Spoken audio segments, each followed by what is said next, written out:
Wow.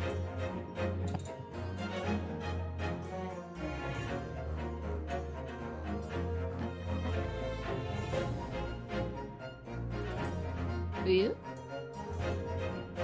What you eating?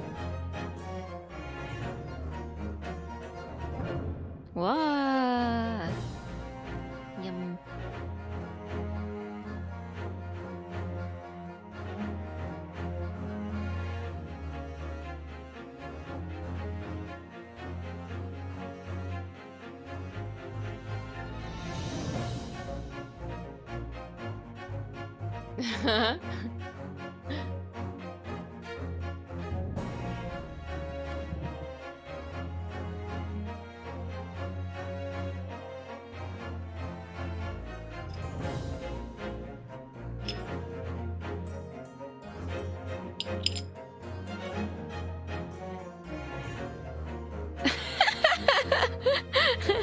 How about that?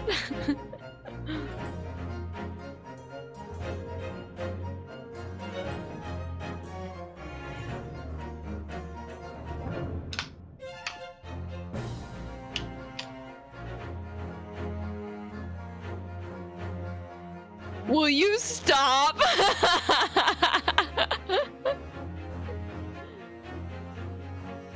How dare you?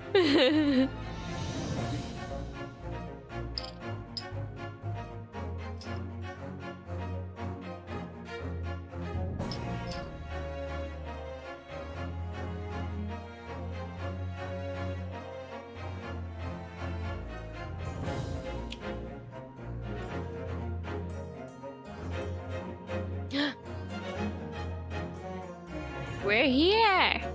Hello, Sean! We've returned. Well, Subi didn't go anywhere I did, but we've returned! Welcome back. What?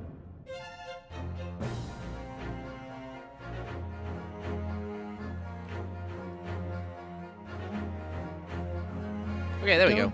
No. For whatever reason, I was not showing up on the stream with my audio. Oh. I think I changed my default input device to something that wasn't my mic. Weird. Oh. Oh well. Sometimes mine just changes by itself and it just drives me crazy. Yeah, I don't know.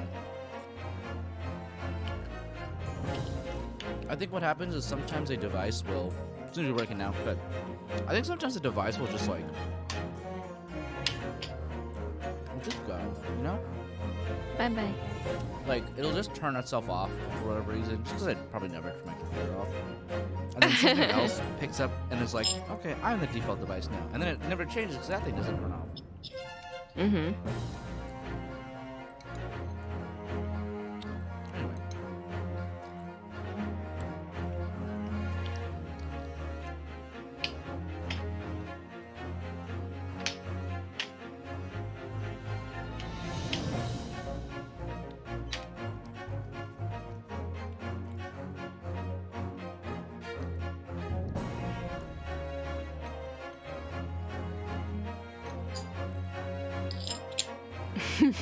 I was talking to Cole about the Made in Abyss movie, Oh my god, okay. and he and he was like, "I liked it," What? and so I had to explain why I felt traumatized by the movie, and he was like, "Well, I didn't think that this and that was that bad." Bro. What? You watch a POV of a child getting amputated. Like, Right, piece but by he was piece. like, well, I mean, considering season 1 had Rico and her arm or whatever, and mushrooms This and is so stuff much like that worse, growing though. out of it. Yeah, no, I was like, it's worse, and he's like, yeah, but it feels like it should be worse considering they're in a deeper part of the abyss, right? They're gonna be going through worse stuff than that. And I was like, man. Dude, that movie was so much. I hate it. it was, I still.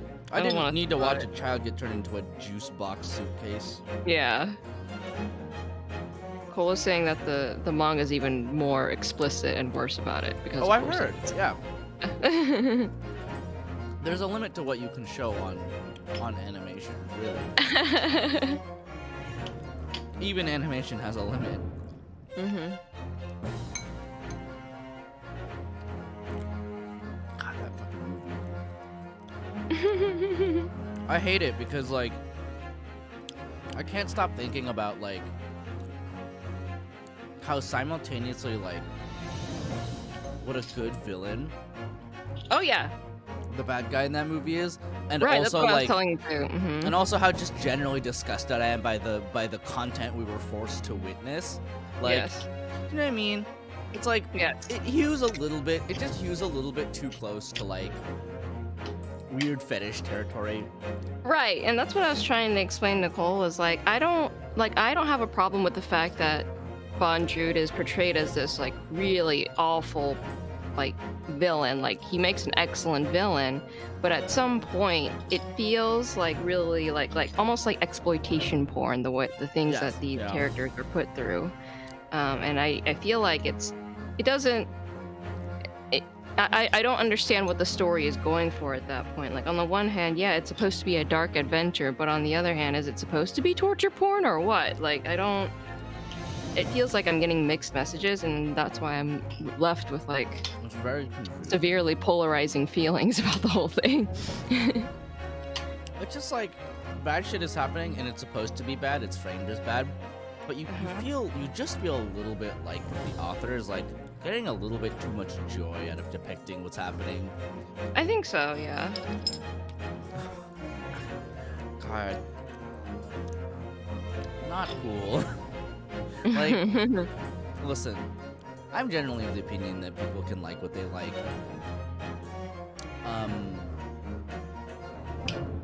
But also just like,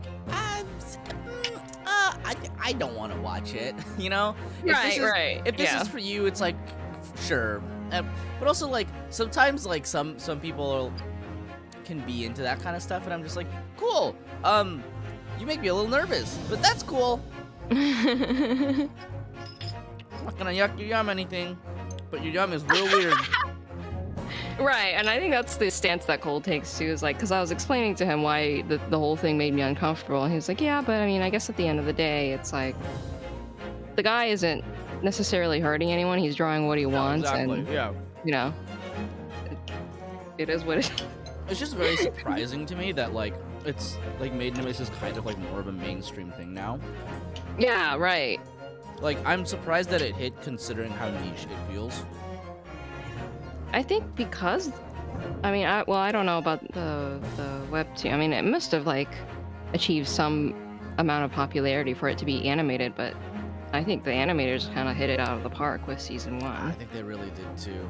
And Yeah. I think the thing is that season 1 they like downplayed some of the like more gruesome They stuff. did. Mm-hmm. So like, you know, it feels like obviously it's not like they were pulling punches per se, but it feels like they Yeah. sanded off some of the rougher edges on that thing. Yes. Mm-hmm. Whereas for the movie, it's like they really didn't have a lot to work with there, you know?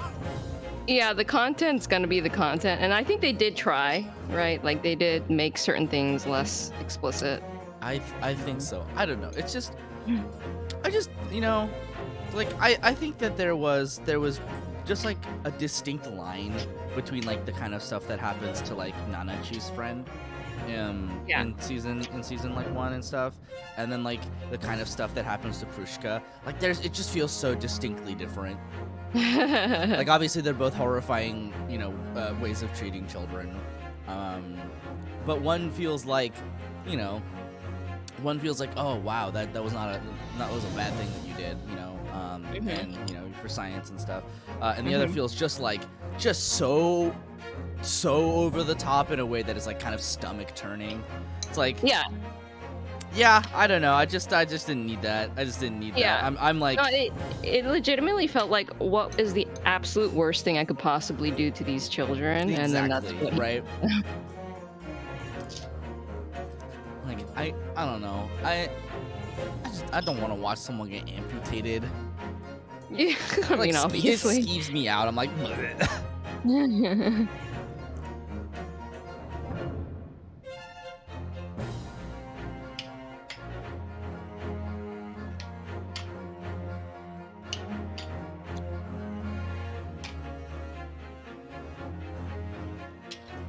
I'm sorry if you came in just now and you're just listening to us talk about It's a mini episode of the podcast. Yeah. I was gonna say we haven't recorded an episode of the podcast in a while. And when we finally do, it's gonna be like 4 hours long. I think we have several episodes lined up that we need to record, right? I think we're going to do. I think we're just gonna skip the sampler this season. We'll just do the wrap up for last season. And I think. No. But we just started the season. We should record a sampler. The time we haven't even seen all the stuff for the season, like the intro stuff. I feel like the time for a sampler is like so far gone. But I want it for archival purposes. Okay, fine. So we'll do the wrap up for last season. Yeah. We'll do I think probably I'll have to break up the wrap up into 2 parts. Yeah. Just because like we'll have to talk about the I feel like we'll talk so much in the like catch up that it'll become enough content for its own episode. And then we'll do the wrap up, we'll do the sampler, and then we'll do the episode, I guess. So you want to do like a mini-sode on catching up on stuff? Hi, Mads!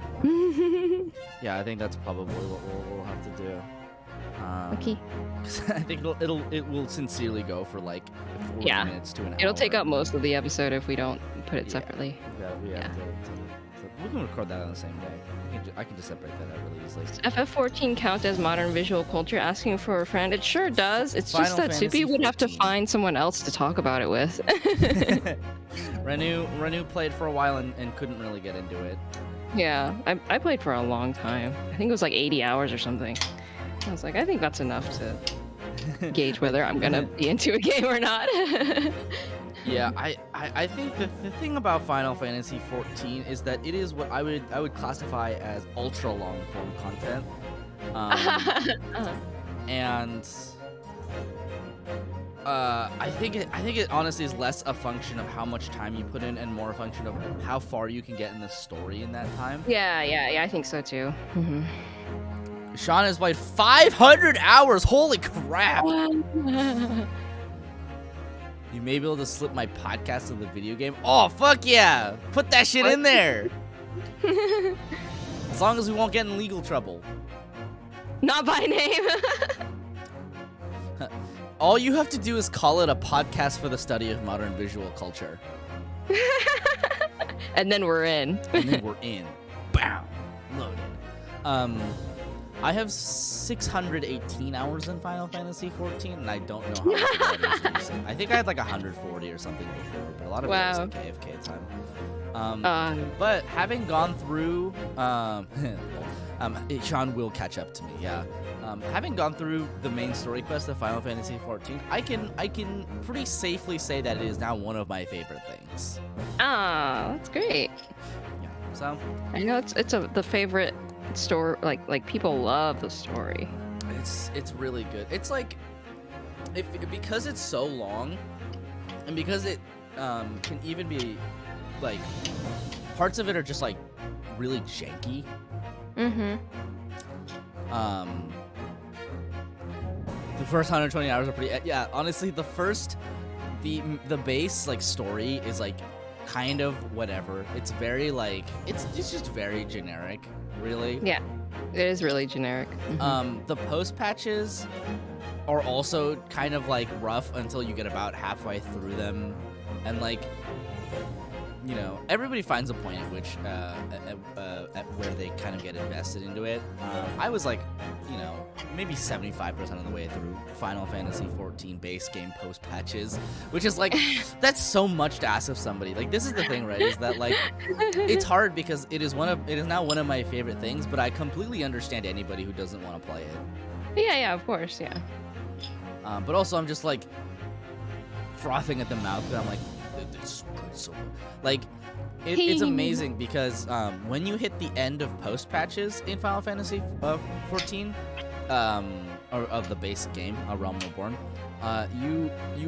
they like, it's like the whole game has been sleeping until then, right? And then it fucking wakes up like Rising Dragon style and fucking slap chops you with like my favorite tropes, and it's crazy.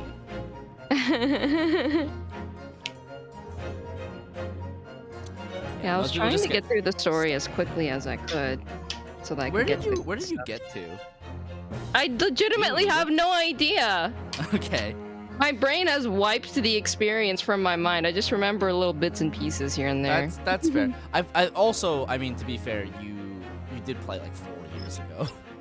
Yeah. It was a while ago. I think, for what it's worth, if you ever wanted to try again, I would just pick up where your last character left off, and like don't worry yourself about Right, like don't try to worry Yeah. about remembering what I've done. Because knowing kind of what you like, I think you would really like Heaven's Ward, which is the first expansion. Yeah. But obviously, I'm not gonna ask you to do it if you don't want. Yeah. It's also like, Mhm. it's also like, you know, you have to. I feel like part of it is also, you kind of have to get used to how the game like looks and plays. Mhm. And it can be a little bit hard to do that in ARR, just because like you do a lot of like sitting there reading, and then you kind of forget how to play the game. Like, I'm so much better at the game now that all I'm doing is running a bunch of content. Heaven's Ward post patch is where you really got into it. Yeah, a lot of people will find a different place that they like. I think Renu would find Heaven's Ward enjoyable.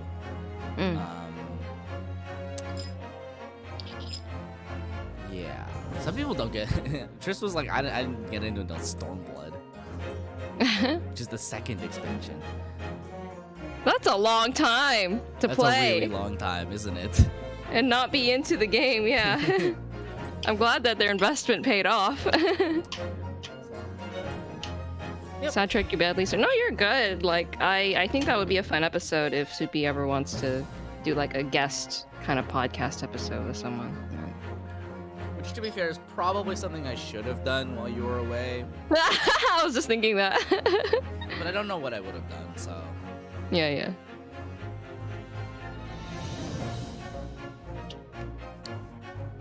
I actually really liked Stormblood.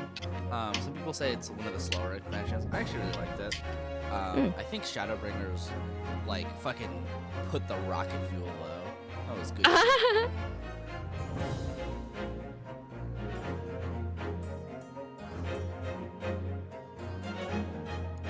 Yeah.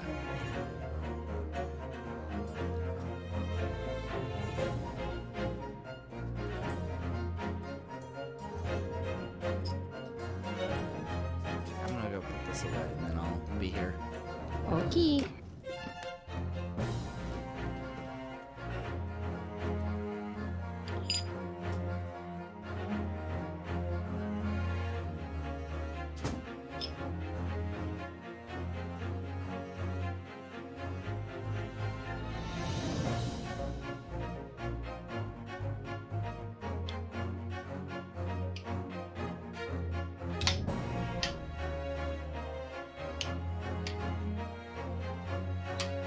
So aside from the story for you guys, I guess like the expansion stories, what would you say that you like about FF14, like game mechanic wise? Because I feel like I don't hear a lot of people talk about that. And I think that was one of the biggest things that kind of held me up, was like I didn't really... maybe I didn't dig deep enough to find the mechanics really enjoyable either. They were okay, don't get me wrong, but they weren't like... They didn't grab me, you know? What? I'm talking about the mechanics for FF14. Oh, yeah. Like, if there was anything that you guys liked, found appealing about it that I haven't dug into yet, or something like that.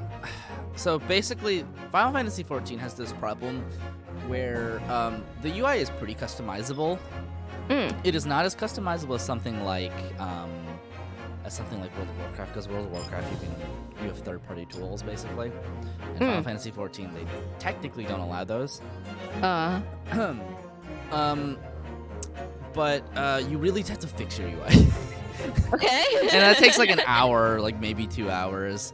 And it's like everything in this game takes so fucking long to do. How mechanically engaging it is, I think it is not super mechanically engaging until like far too late for most people. Yeah. So the thing is that when you get to the later dungeons and trials, the trials are like are 8-man fights where you just fight one boss basically. The trials become so good because they get really, really good at having interesting mechanics, having these like really cool intertwining of mechanics and narrative. So I will just spoil this for you because I'm, I don't really I think there's just like a pretty decent chance that you just won't ever really get into it anyway. And if you do, maybe you'll forget by then, right? Yeah. There is a trial. Actually, some of my favorite trials are in Stormblood, which is the second expansion. There is one where one of the tanks ideally has to. So you're fighting a primal, which is like the like summoned gods or whatever that they have in the universe, in the lore. And it is so you kind of you went through this story, so you've seen a couple of them. You've seen Ifrit and Garuda and Titan. Maybe just Ifrit and Titan. You probably didn't see Garuda. I don't remember. Yeah, there's a big fiery boy. There's a big chunky earth boy. It's like so many times in Final Fantasy, I don't know which one's the 14 version. You know what I mean? Right. But that's basically what it is, right? They're like summons from Final Fantasy, the Final Fantasy series. Right. And the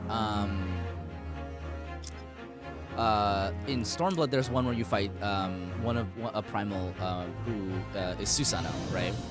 Okay. Like the Japanese god from mythology, and he is known as the Lord of Revel, and it is just straight up one of the most like balls to the walls, like fucking cool fight. There is a point at which a character, so he basically becomes huge and slams the arena with a sword, and somebody has to catch it. So somebody stands there and they get hit by this sword, and they have to mash a button so that they can keep the sword up, and they continually take damage until the rest of the party has to target and hit the sword and break it. It's so fucking cool. That sounds awesome. No joke, when that moment happened, when I did that trial, I had no idea what was happening. People were like, I have to be here for this trial. I was like, okay, all right, whatever, right? And like, I like the game at this point. I think it's pretty cool. I get into this trial and I'm like, oh, this guy kind of rules, right? Yeah. And then that moment happens where like somebody catches the sword. I'm like, what is happening? And they're like, oh, you gotta target the sword. I was like, and that was the moment I fell in love with the game. That it was like so fucking cool.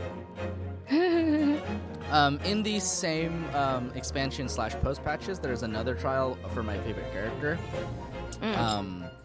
And that is also really good because I think it's one of the best marriages of mechanic and storytelling. Because it's you basically get to watch a Japanese theater play happen inside the mind of like this character. It's so cool. Yeah, Tsukuyomi is like straight up such a good fight. It's actually so fucking good. And then like there's a moment where something happens in it that shows you kind of how that character feels, and like I swear to God, I feel like everybody starts crying there. You're like, no.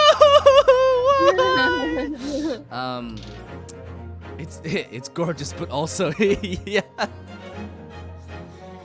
So anyway, it is a lot of time and investment, and I would say that the actual gameplay doesn't even really get that interesting until later. I mean, obviously, the gameplay it was different, right? streamlined the way that some classes work because, you know, the level cap is not 50 anymore, it's 90, right? Okay. But as a result, some of the earlier content retroactively becomes less interesting. Right?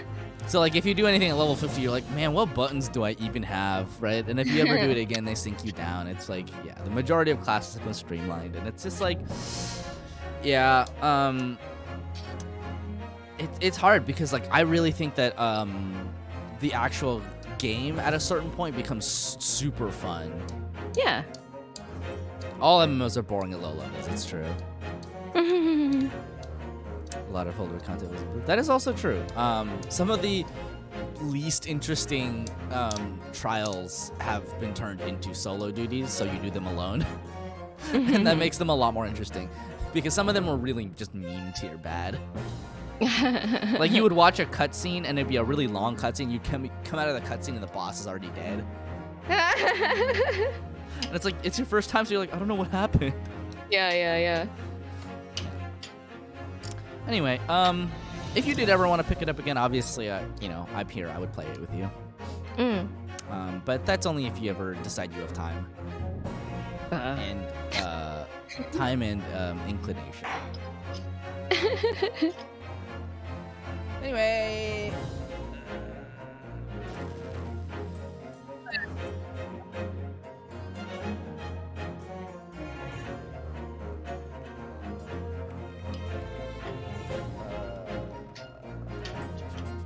Do you remember what happened?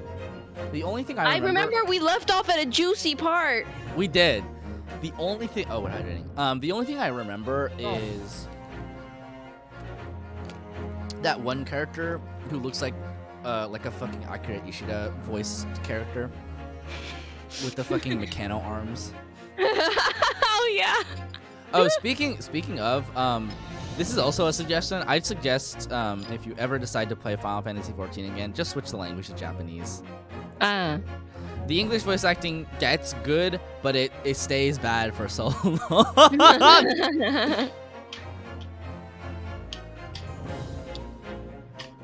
Oh yeah, our best buddy is a shady apprentice to Vampire Man. Yes, we did learn that. Yes. Yeah.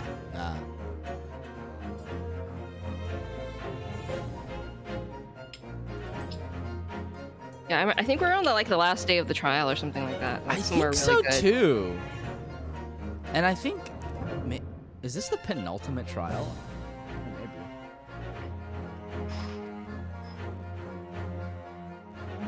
I don't know. Well, in any case, let's see. Wait, yes, trial part 3. Oh yeah, okay, we left off between 24th October, 9:11 a.m. The Old Bailey, Defendant's Antechamber. Good morning to you, Mr. Naruhodo. Oh, good morning, Professor. Ready for today's proceedings? Shared husband has amnesia. That's right. Yeah. I hope so.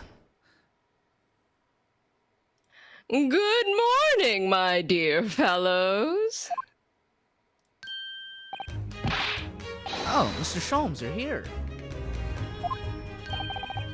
Why, naturally. A true gentleman stands shoulder to shoulder with his friends in battle at all times.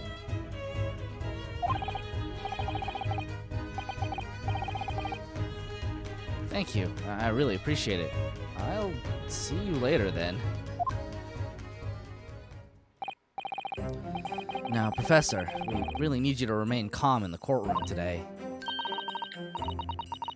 Yes, do try your hardest not to enter the witness stand uninvited again. Or I will take you down. Yes, I will. I realize it was a mistake, but My dear fellows, I must interject. Oh, you're still here, Mr. Sholmes. What's the matter? Surely you overlooked some praise, have you not? To be cast in my direction, Sorry? I don't follow. Must I spell it out?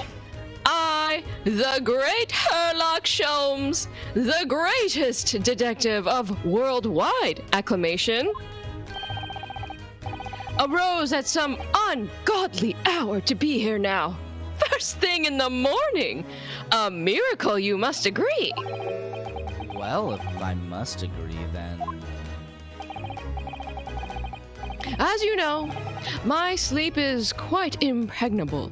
Iris had to employ her full gamut of tactics. She pulled the covers off, shook me, poked both cheeks, and punched me and kicked me out from the bed. Then she poured a boiling cup of her latest experimental blend on my face, and at last, I was bestirred. Oh my god. Takes a lot to wake you up, man. Might have been the last thing. Oh my. Iris has been busy. Iris doesn't have it in her to go that far. She's too nice. Ah, I sense the spirit of a fellow scientist, one who relishes the infinite possibilities of blending tea. I'm the one worthy of praise here, not Iris. This is my victory.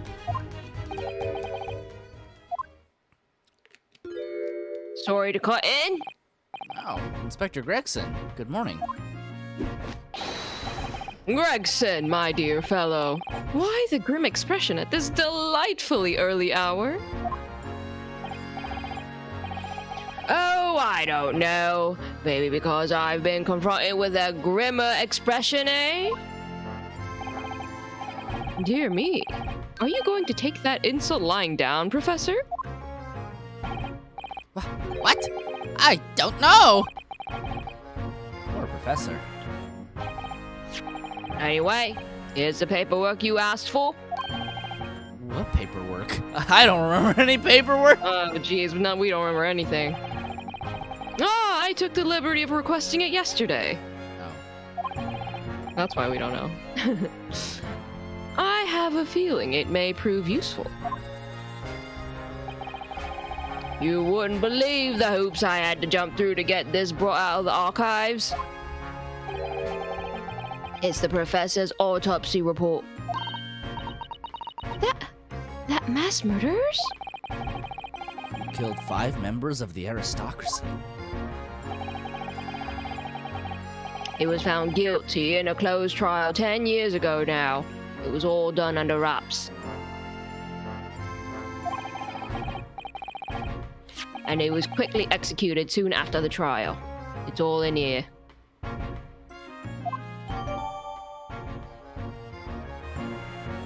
Killer's autopsy report has been entered in the court record. I don't know what to say. Thank you, Inspector. Thanks, man. Yes, much obliged, Gregson. Us lowly lot at the yard are just doing what we can. In the shadow of the great Detective Sholmes, of course.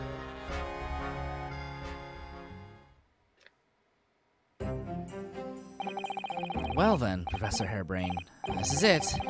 Today we're going to lay all of this to rest at last. I wish you the best of luck, Professor. I suppose he'll be in there today, will he? Draper. Yes, we expect the prosecution to summon him as a witness. I'm still amazed that you managed to find him in just one day. This is the. Oh, this- yeah. I feel like this is one of the first times where we've been going into a trial and we, as the player, have no idea what the fuck is going on. Like, and I don't think that's I don't think that is a result of us having been away for a month. I think we literally just what the fuck is still going on? I think we left off on finding him, right? In his his crazy trying to explode the room while he was in the safe kind of deal. Yes, yeah.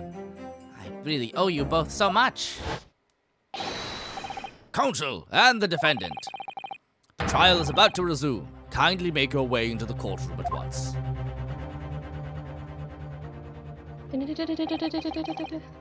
Yeah, this trial is bonkers. We almost got fucking time bombed. Yeah. This is it then. The final chapter. Funny. my heart's racing a little. I've not felt this before, actually. This strange foreboding. As if something's going to happen in this trial that I'm not ready for. But I can't let that distract me from the only thing that really matters. Finding the truth.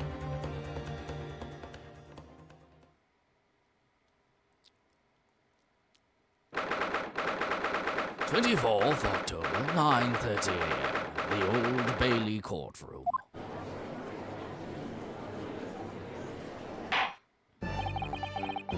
In the name of Her Majesty the Queen, I hereby declare this court to be in session again. We resume the public hearing of Albert Harebrain, here present, who stands accused of murder. Are the counsels for the prosecution and defense ready to proceed?" Ah! The prosecution is ready, my lord.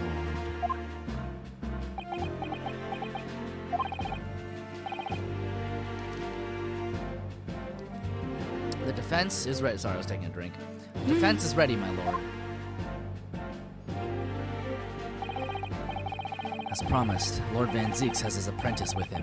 His apprentice with memory loss.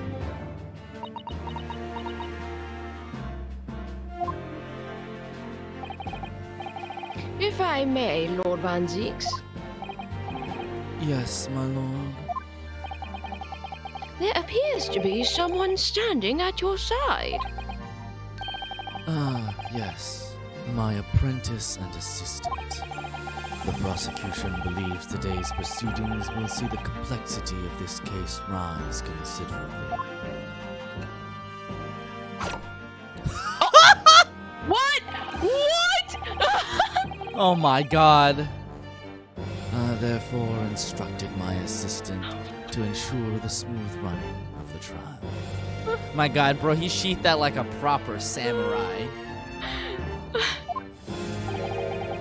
And the smooth running of liquid refreshments by the look of it.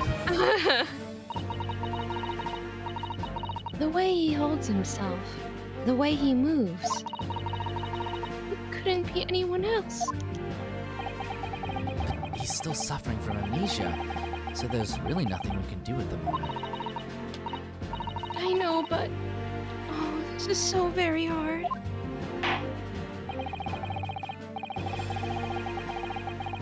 It would appear the prosecution has done a fine job in responding to the demands of the court made yesterday. I understand you have successfully secured the engineer who disappeared from the scene on the day in question. We secured him. We almost paid for it. Yeah. Yes, my lord. I intend to call him as a witness shortly. Very good, very good. Now then, ladies and gentlemen of the jury, who have been chosen at random to represent the will of the people in the courtroom today, are you ready and willing to proceed? Of course, my lord. I'm sure we all understand the importance of doing our civic duty.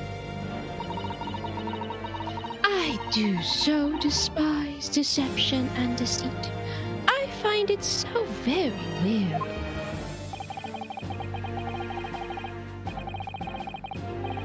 Did I voice this guy or did you? I think you voiced this guy. Oh, jeez. To take a man's life with a conjuring trick. It is against the magician's code, not to mention the law. Any fake scientist should feel the wrath of God, if you ask me.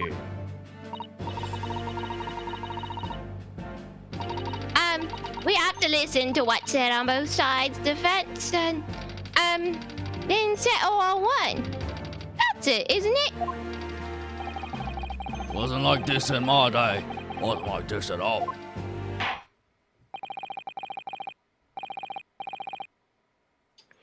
If all parties are ready to proceed, you may begin, Lord Van Zieks.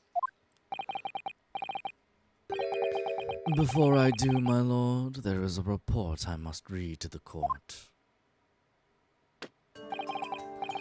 Yesterday at the Great Exhibition Grounds, the evidence of primary importance in this case.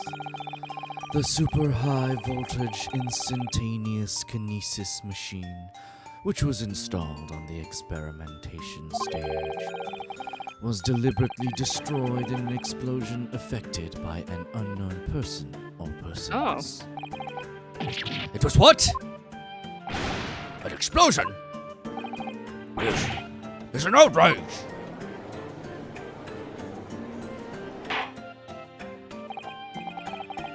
Yes, I heard this grave news yesterday. Scotland Yard submitted a report to my office in the evening. I read that the machine was blasted to smithers and the wreckage reduced to ashes in the flames. I have here a photographic print of the scene taken in the wake of the explosion. It shows what little remains of the machine. Yes. A terrible business. He did it to destroy the evidence, did he? That Enoch Drebber. The court will take this print as evidence, counsel.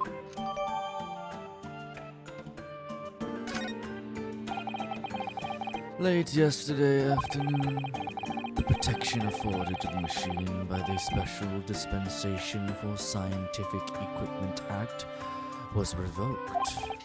However, before a thorough investigation could begin, the invention was obliterated from existence. As such, this will become a very different trial. Huh.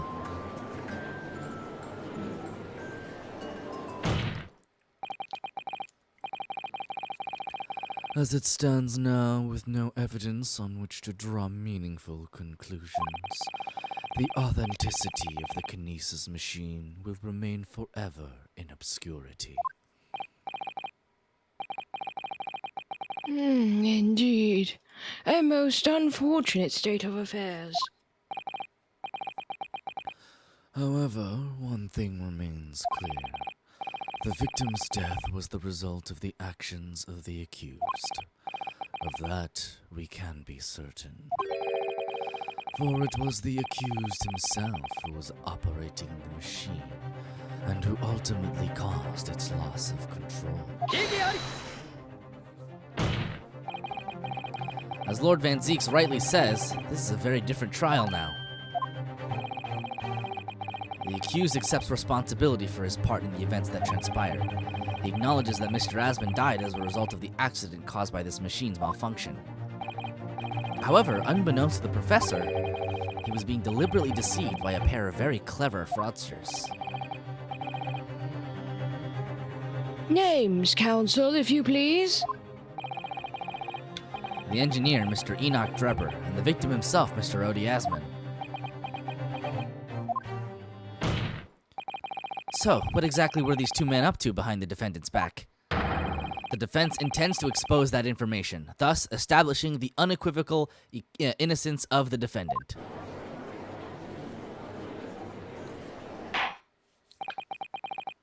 Thank you, counsels. The positions of the prosecution and defense have been clearly stated. Lord Van Zeeks, summon your first witness, please. At once, my lord. The prosecution calls the engineer Mr. Enoch Drebber to the stand. Dun dun. Oh my goodness gracious.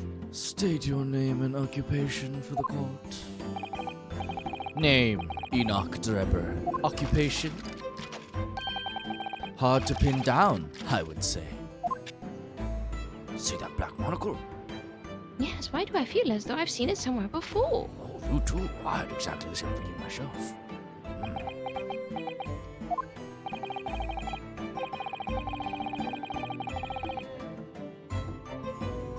Your file indicates that you are currently being investigated in connection with another case. theft of a waxwork model, is it? A most extraordinary sounding business. But that has no bearing on this trial, I assure you. Cleave it from your mind. You're familiar with the public experiment carried out at the Great Exhibition some days ago? The accused super high voltage instantaneous kinesis demonstration? Yes, you could say that. I am aware of it. There was a terrible accident, wasn't there?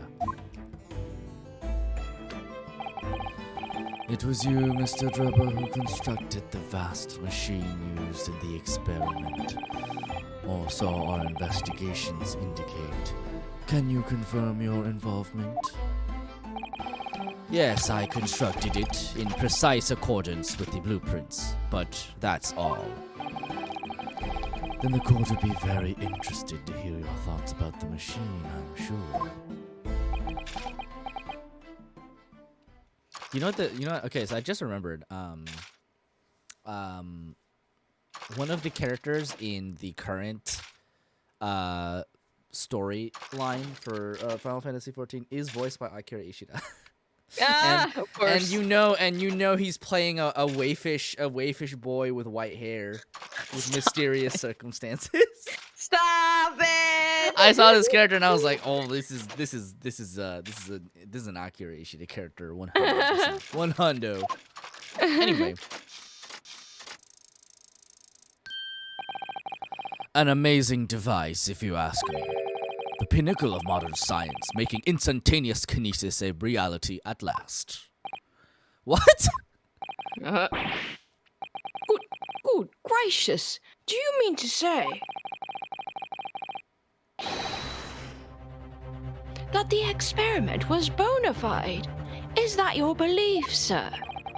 Yes, that is very much my belief. Such a waste that it blew up. But what the fuck are you talking about, man? We've already established the machine was nothing more than a prop for an elaborate conjuring trick. You've established nothing of the sort. All that was shown during yesterday's proceedings is that the same outcome could have been produced by means of stage trickery. The defense merely proposed a method and demonstrated its feasibility. Nothing more. But We've procrastinated long enough, I feel. Witness, you will now give your formal testimony about the machine that you constructed for the purpose of the demonstration at the Great Exhibition. Understood. I was about to ask who I know now. yes. Wayfish, white-haired anime boy.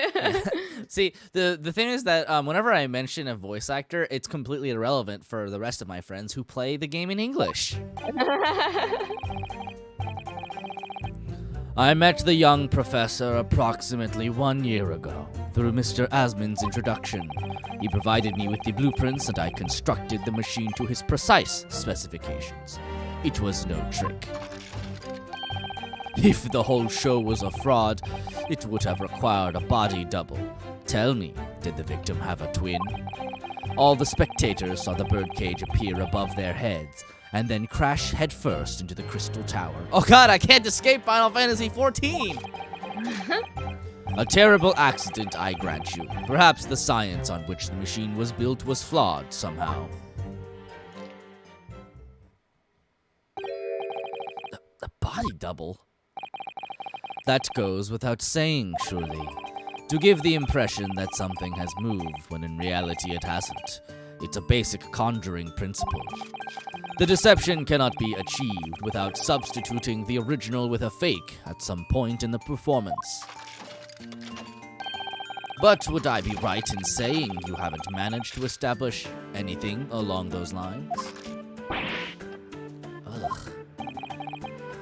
Incidentally, the prosecution has already confirmed that Mr. Asmon had no twin siblings. In It's my understanding that this witness is well versed in conjuring artfulness. But such talents do not indicate that he was actually able to accomplish what he claims. Namely, the construction of what, by all accounts, must have been an extremely complex scientific machine. Whatever do you mean? Yesterday's proceedings brought the true nature of your past exploits to light, Mr. Drebber. Indeed it did, my lord. As a swindler who preys on innocent scientists to elicit government grant money through conjuring know-how. Yes, it's true that I possess considerable knowledge of stage magic. But crucially, my scientific knowledge more than matches that of any academic in the field.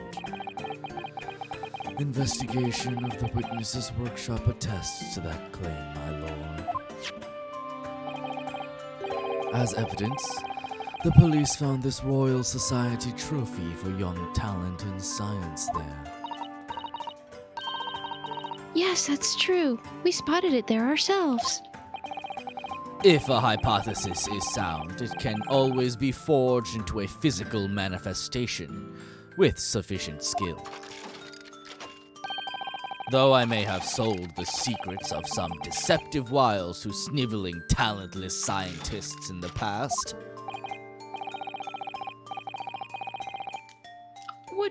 Would you therefore assert that the explosion of the machine was... An unfortunate accident, or, of course, a deliberate act of murder carried out by misuse of science.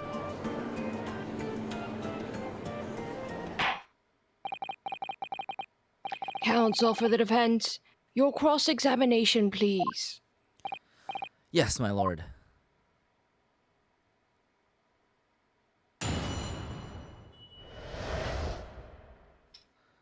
what do we even have in our evidence bank? Let's see. Newspaper, diagram, a crossbow, some canvas, a dead man, autopsy report.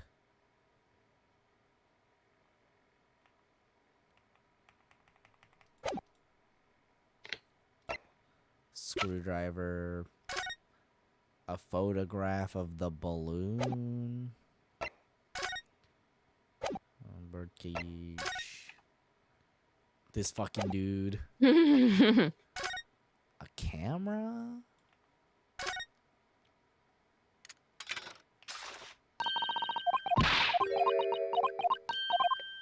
Didn't mean to press that.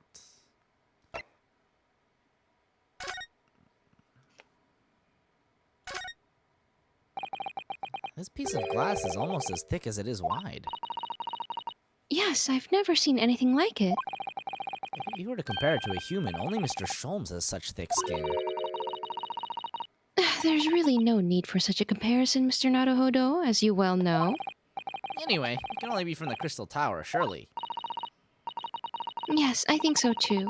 It was probably made especially to meet the demands of that great structure.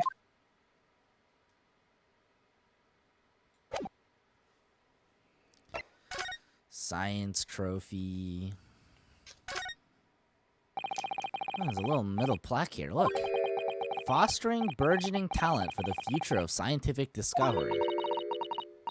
It seems rather ironic, doesn't it? But clearly Mr. Drebber really was a very talented scientist.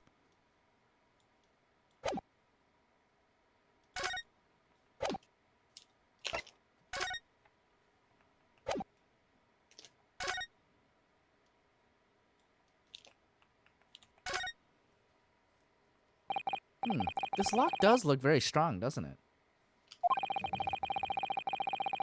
There's definitely no way you could remove the mask yourself if this was put on you.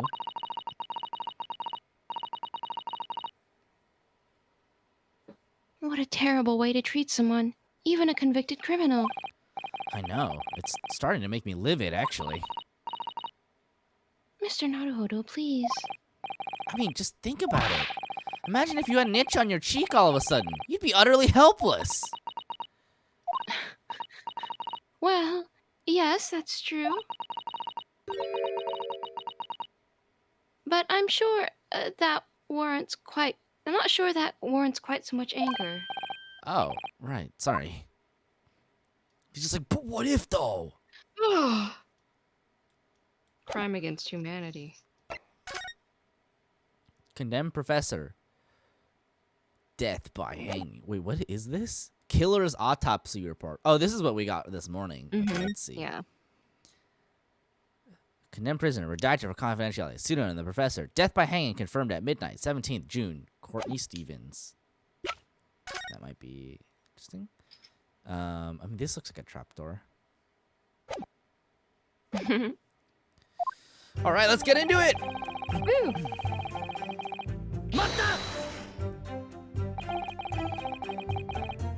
So you were already acquainted with Mr. Asman himself? Not really. By chance, I'd seen his name mentioned in the papers, that's all. But I had no interest in his private affairs. If he was an unscrupulous investor, it was no concern of mine.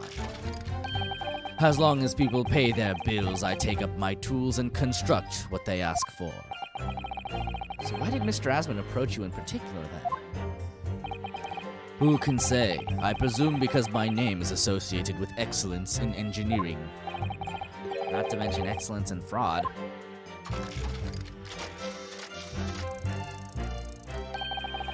Hard to gauge, but the point is, all I did was construct the machine according to the But the point is, all I did was construct the machine according to the blueprints I was given. In other words, the kinesis machine was built on solid scientific principles. Yes, you might say that. Professor Hairbrain certainly has a mind like no other. We're hydrating! Whoa! I bought one of those, I bought a bulk pallet of like Itoen green tea bottles. From the Costco, and it rules, actually. Nice.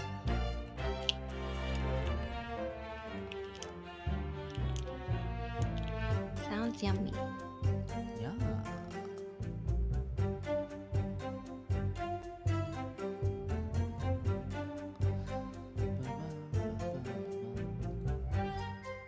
You can get a 12-pack on Amazon for not that much.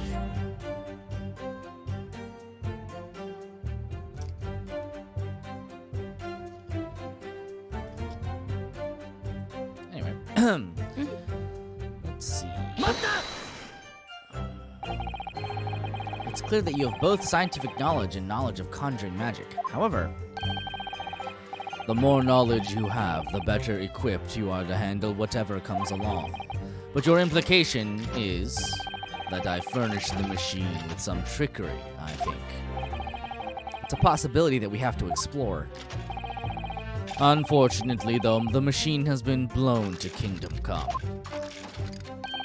So there's really nothing left to explore, is there? It appears that the kinesis machine was fitted with a timed explosive device of some kind. And there's nothing left of that device either. Not a single shred of evidence remaining, I hear. You must have planned all this from the outset. But in any case, it's abundantly clear that the experiment couldn't have been a trick.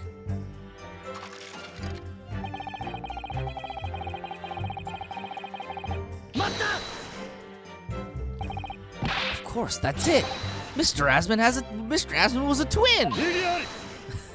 Calm down, Renu. Said that we did. He wasn't. Perhaps my learned Yeah. friend wasn't listening earlier. Mr. Asman had no twin siblings. No, I heard you before, but the thread of hope hadn't quite left me. The demonstration could have been a trick if there was somebody who looked sufficiently like the victim.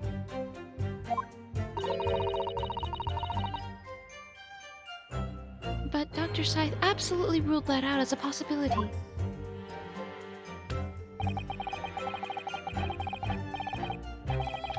It is beyond question that the victim himself, Mr. Asmund, did move from the stage to the Crystal Tower. The fingerprints found at the scene attest to that fact. So it can't have been orchestrated using someone who looked identical to Mr. Asmund then.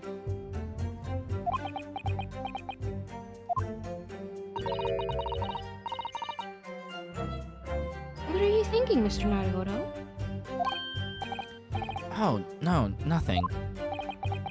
Just that the idea of someone who looked identical to the victim is playing on my mind.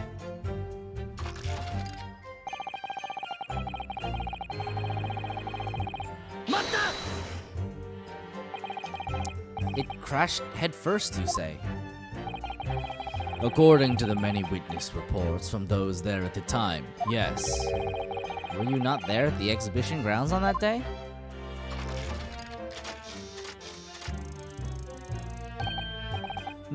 Unlikely. I rarely leave my workshop. Me too, bud.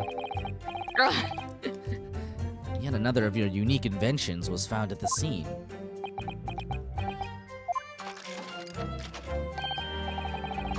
Well, it was the unveiling of a machine I'd labored over for many months.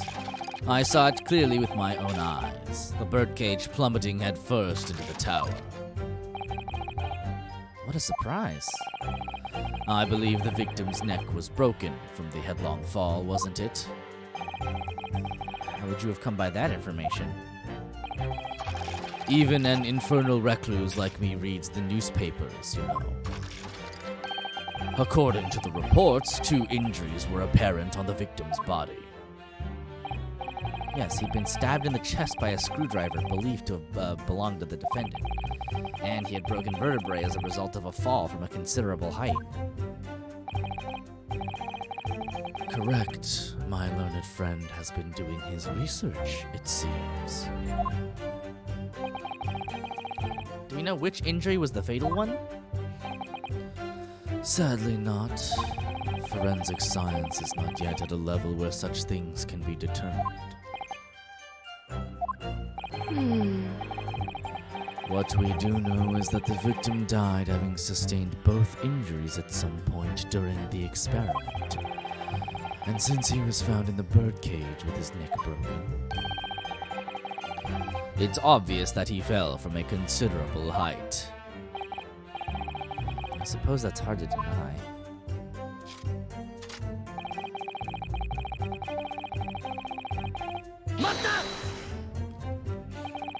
So you understood the science, did you? Not in the slightest. Right. As I've said a number of times, I'm an engineer. My job is to manufacture according to the blueprints I'm given. I would be inviting manifold problems if I foolishly allowed my brain to digest the ideas behind them. I could be accused of stealing those ideas, for example. But how is it possible to construct a machine without really understanding the principles it relies on?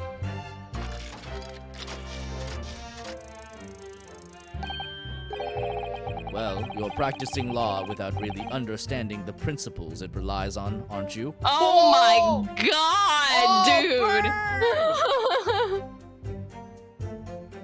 My god, you got fucking destroyed. Holy shit! You come here to get eviscerated, man.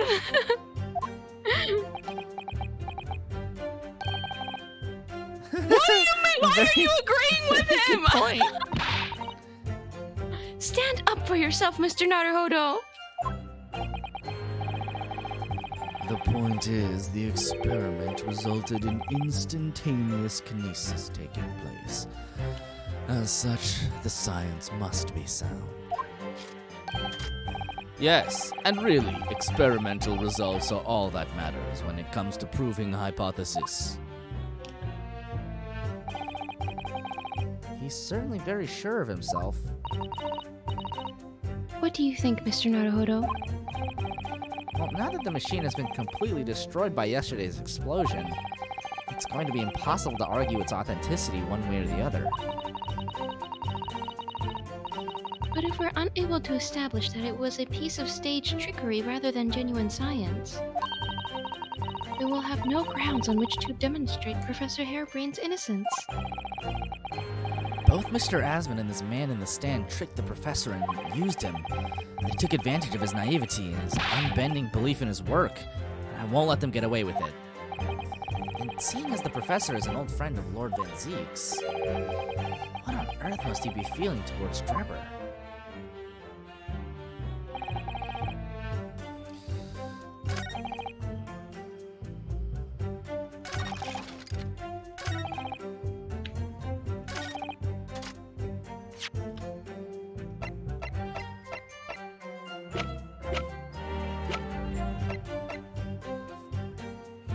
Oh God, what do we do? Oh my god, that's a science. So we've gone through all his statements. Yes.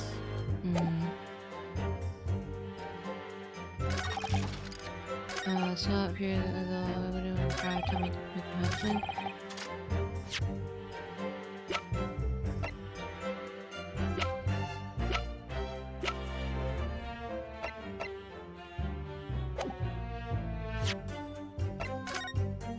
Rub a little say Reno.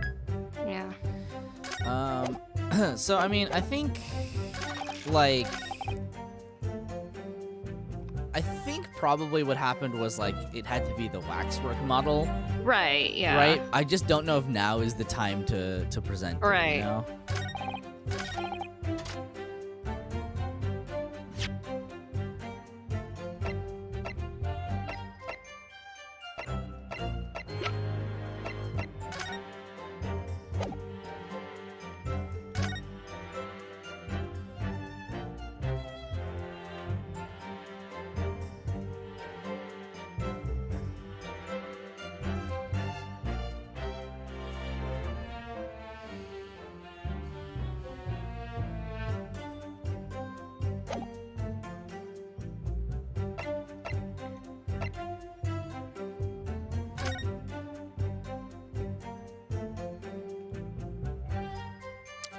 So we've checked the birdcage.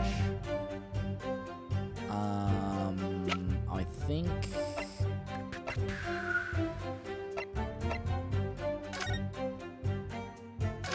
Let's see, what did this say?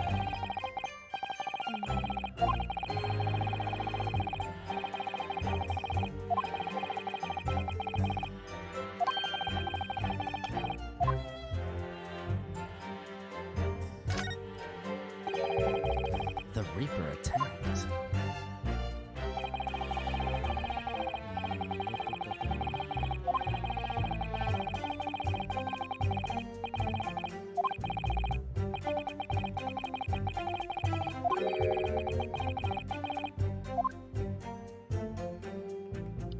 I feel like he mentioned something about reading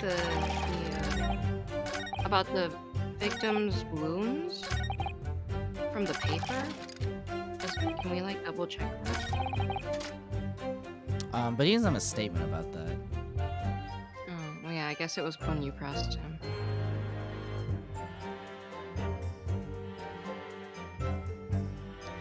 I think it must be this statement or this one.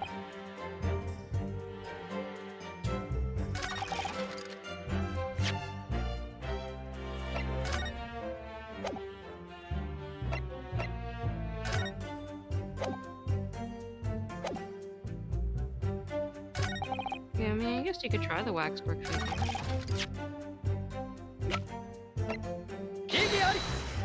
Nope. No. Not yet.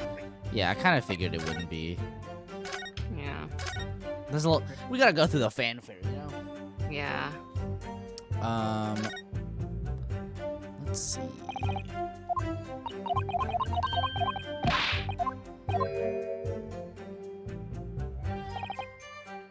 You press him again on everything. Yes.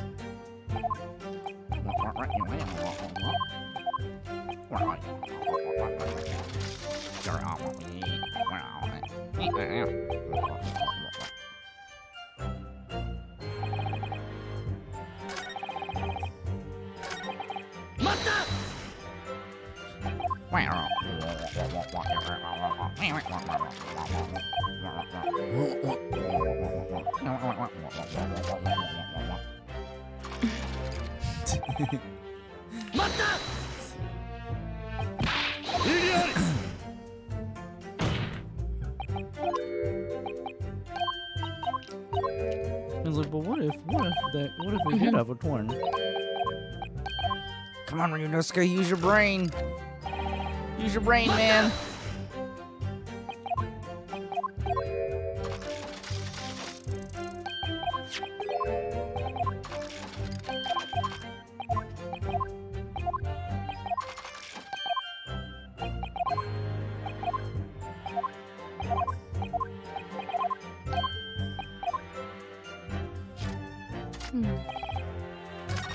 I want to read this statement again.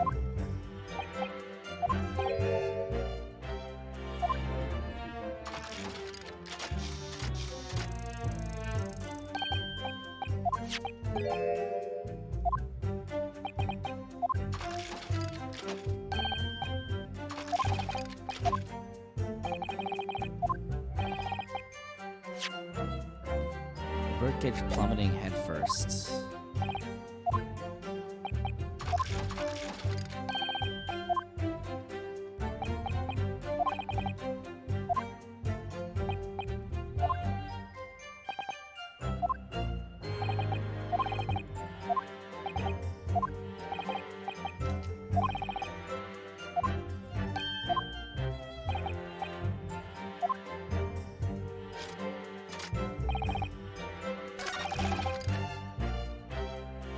Oh wait, hang on.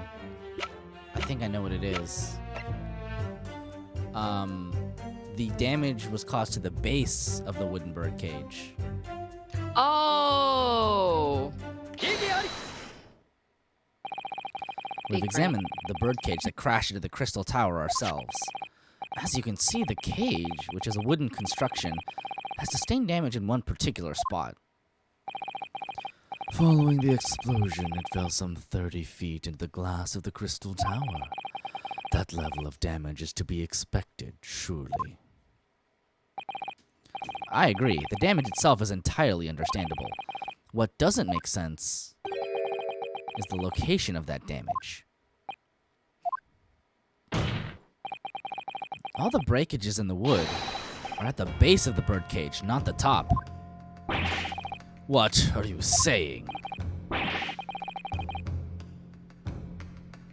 It's the opposite of where they should be. That's right, my lord. The birdcage that was at the scene is damaged at its base. So, we have reports of the birdcage falling headlong into the crystal tower, yet the damage is at the bottom. The only way to reconcile these two facts is to accept that there were two bird cages in play that day, which were at some point switched. Switched during what wasn't a scientific experiment at all, but an elaborate piece of stage trickery. Ugh.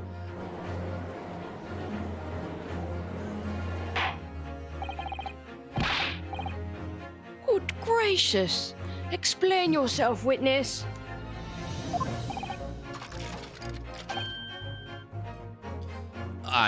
Well...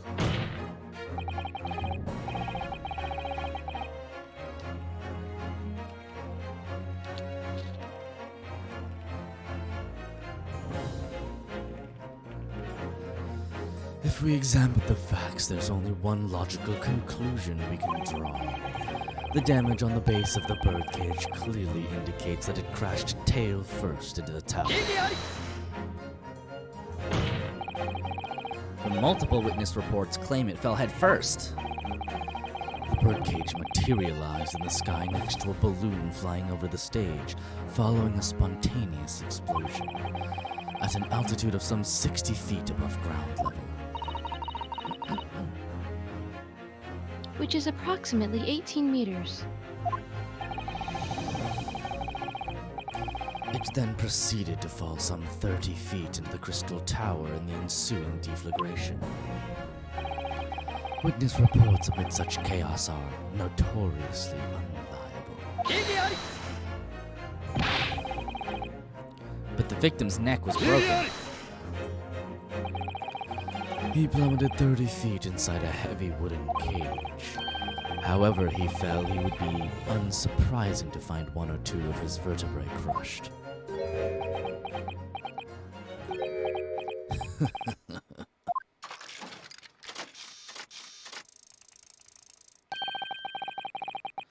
A riveting scientific analysis of events from the prosecution there. Though, to be even more rigorous, you would have to say it was only one vertebra, actually. He wasn't quiet for long. I find it hard to see what's motivating Lord Van Zeeks.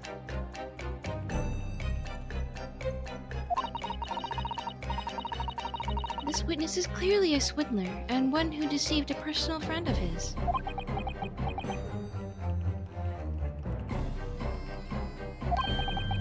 If you're going to establish this deception, do it right. Sorry? I feel like that's the undertone here. Ah, yes. And there's one more point. The defense appears to have forgotten. It obviously wasn't a trick, as a certain truth very plainly demonstrates. What? It seems to me that the cross-examination had better continue until we resolve this matter. Mr. Drebber, you will amend your testimony with details of this truth. Of course, we must treat the matter scientifically, after all. Oh, I nearly had him there. Bro. Why are you like Calibrating. this?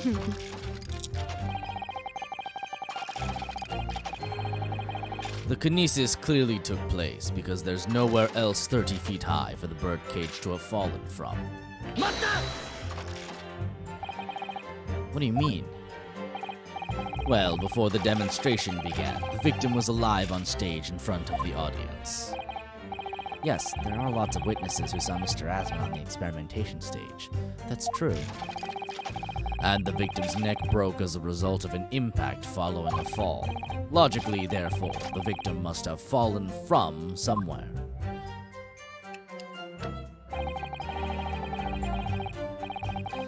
The balloon that exploded was at an altitude of 60 feet. The point of impact on the tower was 30 feet up. That difference of 30 feet is therefore the total distance the birdcage fell. And there's no other location from which the cage could have fallen that distance if it didn't drop out of the sky. Ergo, the victim himself must have been beamed from the stage onto the sky above the crystal tower.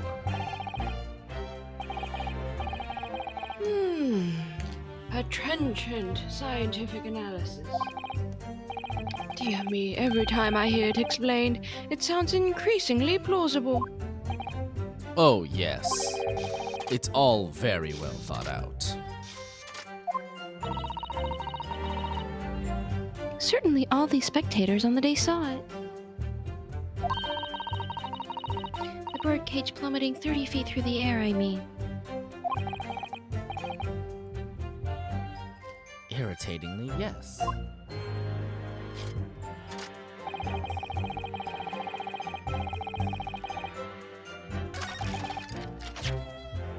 Okay, and where's that photo? There's a hole. What? Oh! It's not the hole.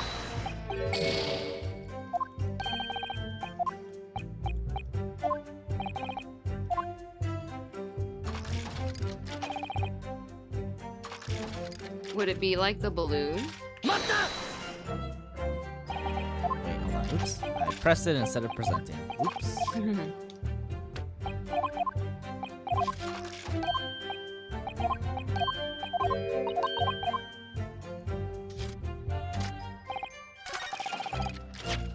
Okay, let's see.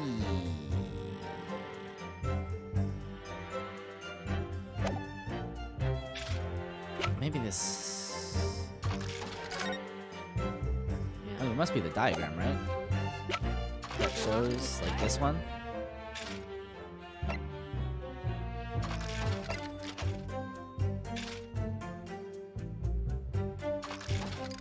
I guess either that or the photograph of the balloon. Maybe you should save. Okay, we'll save and then try.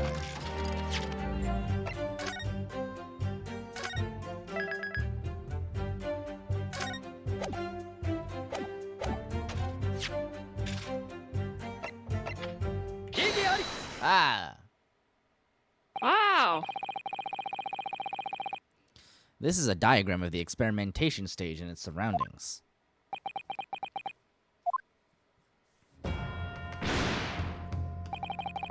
We know that somehow the birdcage appeared in mid-air before falling down into the crystal tower. A fall of about 30 feet, or 9 meters. However, if you examine the diagram carefully, you'll see that there is one other possible location from which the birdcage could have fallen. The same distance of 30 feet. No.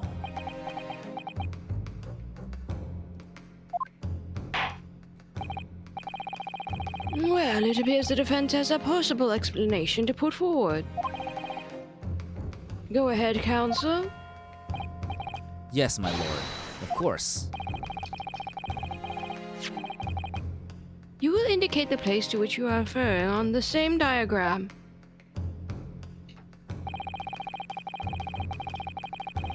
The alternative location from which the birdcage could possibly have fallen the requisite 30 feet.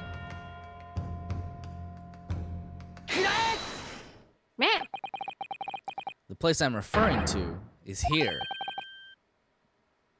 But that's where the birdcage would have been to begin with.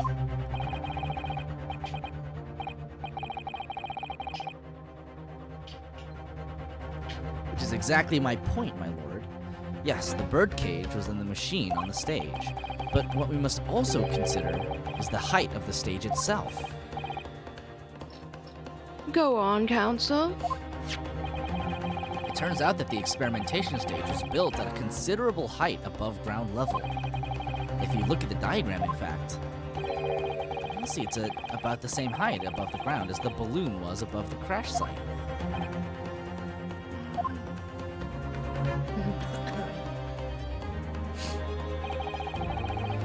When the experiment got underway, the machine and the birdcage were engulfed in steam.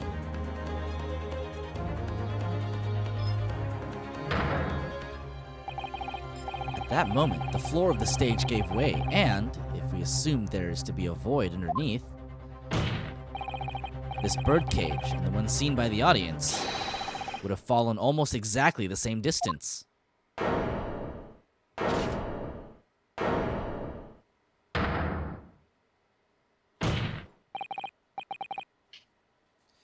Once again, my lord, this all points to the fact that there was not one birdcage, but two. My learned friend has no evidence that the stage had such a contrivance in its design. Someone is responsible for the criminal destruction of the kinesis machine itself, it's true. However, the stage still stands. And take a moment to look at the photographic print of the scene following yesterday's explosion. Wow! Oh, Adrian with the raid. Hello, Adrian. Hello! Thank you for the raid. That's awesome. Thank you. How are you doing on this fine night?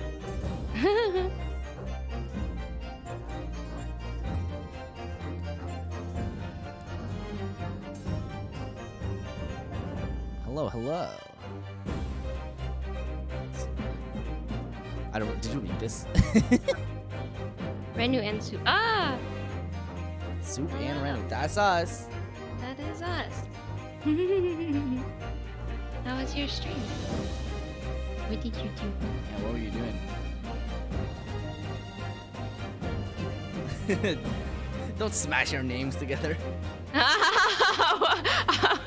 I Also, didn't even realize what that was. I think if you smashed our names together, I think Rent would be funnier. Oh my god. Renu P. Renu. Renu. Choosing between heaven or hell.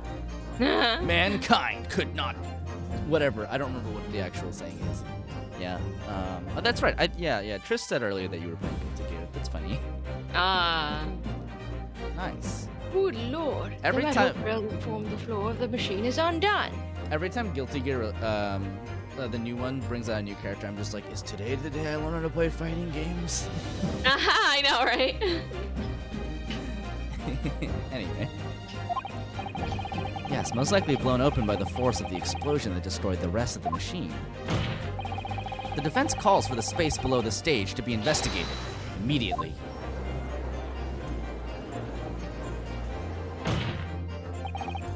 I spent a lot of time at the beginning of the stream telling Renu about Final Fantasy XIV. Mr. Drebber. It was you who built the kinesis machine, which means that it was you who built the 2 bird cages that were used to carry out this deception. Doug. Whether Professor Hairbrain's hypothesis is sound or not makes no difference, because it's the construction of this machine that matters. A machine designed to take Mr. Asmon's life and lay the blame firmly at the professor's door. Something that could only have been carried out by you, Mr. Enoch Drebber.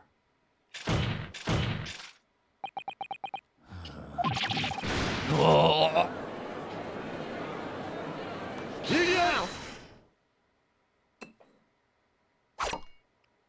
I can't get over Animation it. is so much. If my learned friend has reached the end of his wild assertions, What? But he Wow! trouble opening the bottle for you. Combo! Gets apprentice to open wine in the most extra way possible. Pours wine. Destroys wine immediately. the prosecution would like to crush the defense's argument slowly, but surely. What? Your argument fails to hold water on 2 counts. 2? Firstly, before and after the experiment, this witness went nowhere near the kinesis machine. Every relevant member of staff from the exhibition has attested to that. And I believe members of Scotland Yard have also been on watch duty at every public experiment. Can I just say that something that I think is like really funny about this trial is that it kind of hinges upon the machine being fake, because if the machine was built to spec, it would have just fucking killed that dude. Like, right? Yeah. In other words, Mr. Drebber had no opportunity to switch the alleged pair of bird cages. But I've already explained why he wouldn't have needed to. The nonsense with the crossbow, that doesn't bolster your case at all. The man who disappeared from the stage and the man who crashed in the tower are one and the same. The forensic investigation team's report is unequivocal on that point. God. And the second flaw in your assertion is a distinct lack of motive. Why would this man have wanted to take the victim's life? He had no reason to do so. The motive? Do I have to think of everything myself? Yes, that's your job. I have here a contract provided by the witness. You have to idle because you own this, but you only do the first case with the Swan Hat Lady. You're on the boat. Nice type of stream. Ah, yeah.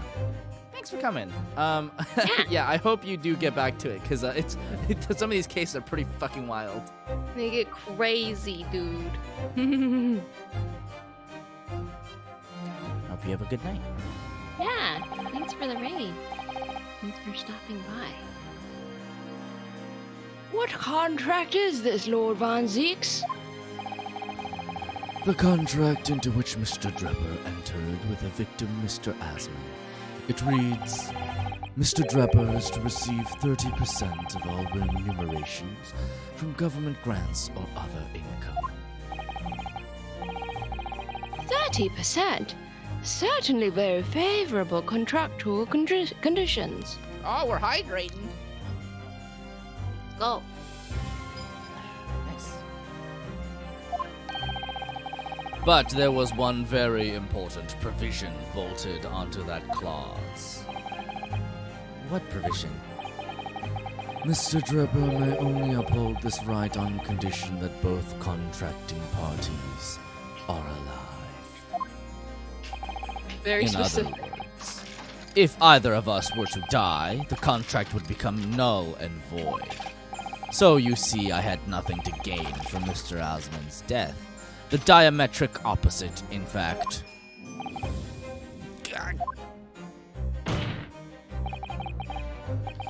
Need I say more? The witness had neither an opportunity nor a reason to commit the alleged crime.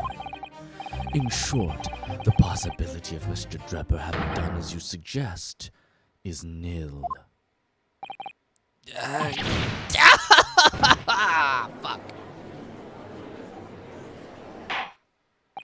Let Naruhodo say fuck.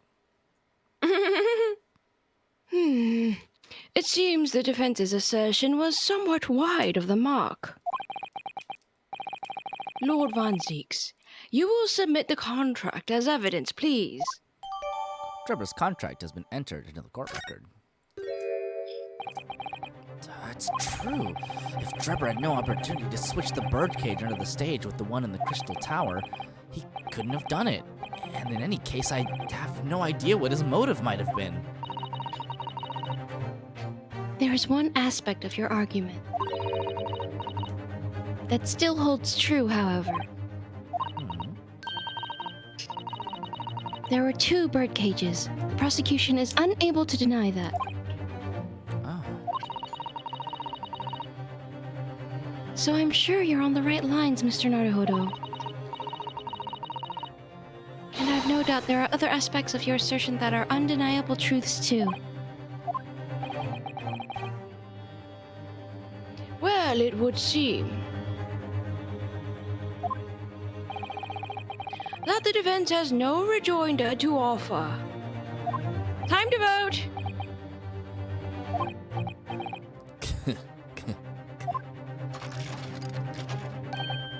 Well, I must say, I'm a little surprised. I came here to testify about the machine I built, and instead my reputation is defiled. But the prosecution's counter has set the record straight, I think. It's impossible that I'm the culprit. Oh, the drama. At the beginning of this trial, we believed that there was only one birdcage. Yet now we know there must have been 2. In other words, there was more to the demonstration than we realized at first. I think it's abundantly clear the same applies to the culprit. Get to the point. The stage demonstration was constructed and set up in its entirety by you, Mr. Drebber. Therefore, it's inconceivable that you had no hand in the events that transpired.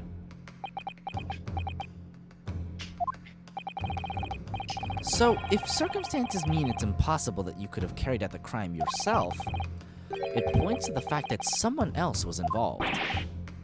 Oh. Someone else? Counsel, are you suggesting? Yes, my lord. Mr. Drebber had an accomplice.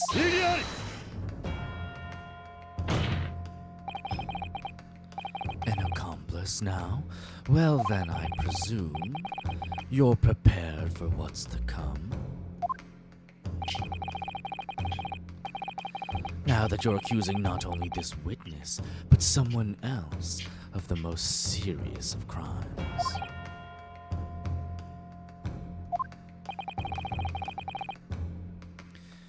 If these accusations turn out to be false, then make no mistake. The prosecution will demand an equally serious punishment for your slander.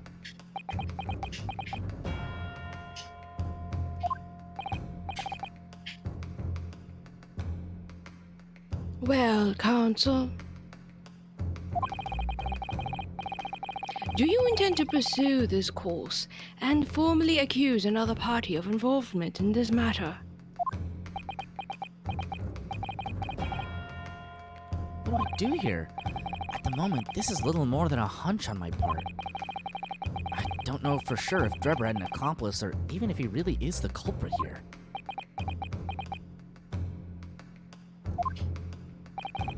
One way or another, though, I have to make my position clear as a lawyer. So, what's my stance going to be? Did Drebber have an accomplice or not? Name the accomplice? The waxwork dummy. That's kind of what I was thinking. An accomplice? I don't know. We really don't have any, like, motive at all. There's, like, so much left to this trial. Yeah. Last day, but, like, it's probably gonna be, like, 3 parts of the last trial.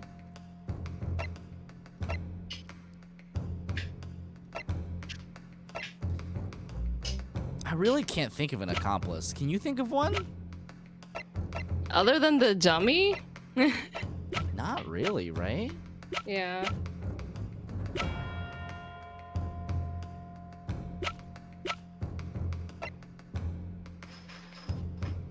Maybe I mean, Madame Mr. Two Spells, like, owns Maybe. the dummy, but... Yeah, but it was like stolen from her place is the thing. I know. I guess she could pretend that it was stolen, but... Like, what's the connection, the motive? Yeah, I don't know. Maybe the accomplice was Mr. Odie Asman. Himself! Yeah. Staged his own death. The defense is ready to name Mr. Drebber's accomplice. Somehow the 2 bird cages must have been switched. Everything points to that. Yet according to the coroner's report, that's not a possibility. But that inconsistency itself is a clue. Counsel, My lord?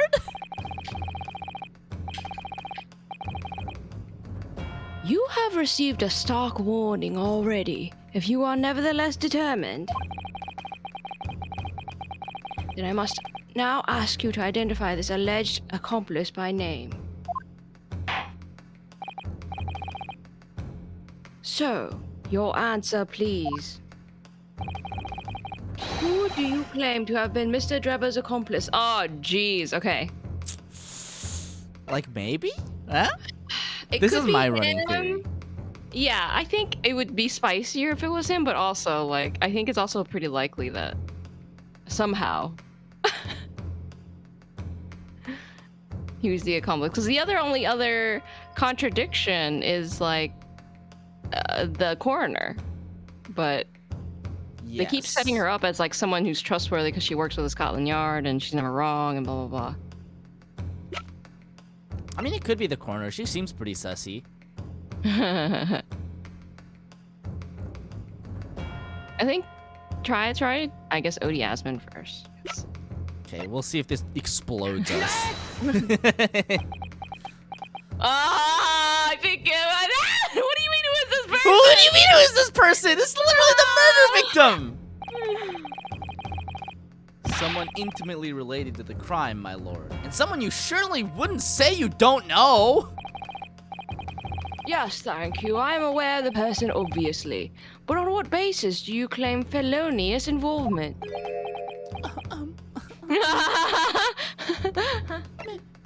Maybe we just lied. It's the coroner. All right, let's name the coroner.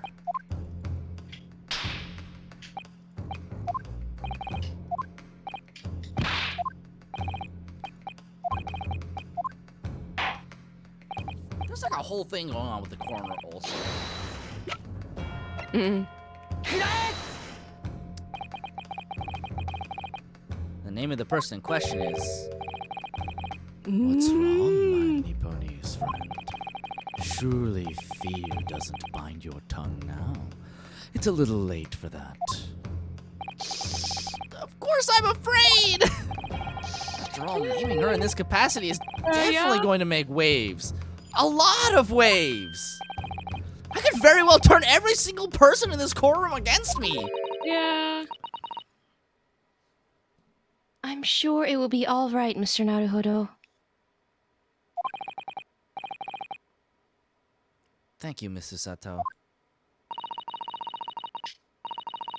The enemy always appears larger than life, but you'll appear exactly the same to the enemy. Alright then, here goes. You've kept us waiting long enough. Your answer, Counsel. Now. The person who colluded with Mr. Drebber in order to carry out this wicked crime is Scotland Yard's coroner, Dr. Courtney Scythe. What the blazes are you talking about? Dr. Scythe? It definitely is like one of those things where you're just like, what are you talking about, yeah, my right, guy? exactly. The head of the forensic investigation team and the coroner who conducted the autopsy on the victim?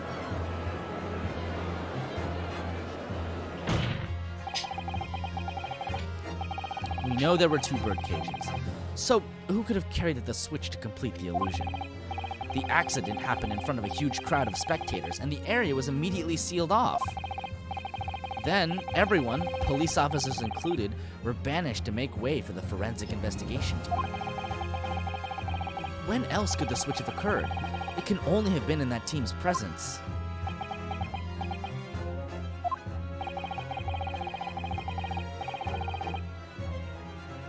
It's essential that the court determines exactly what happened following the incident. The defense demands that Dr. Scythe be summoned to the witness stand at once to testify.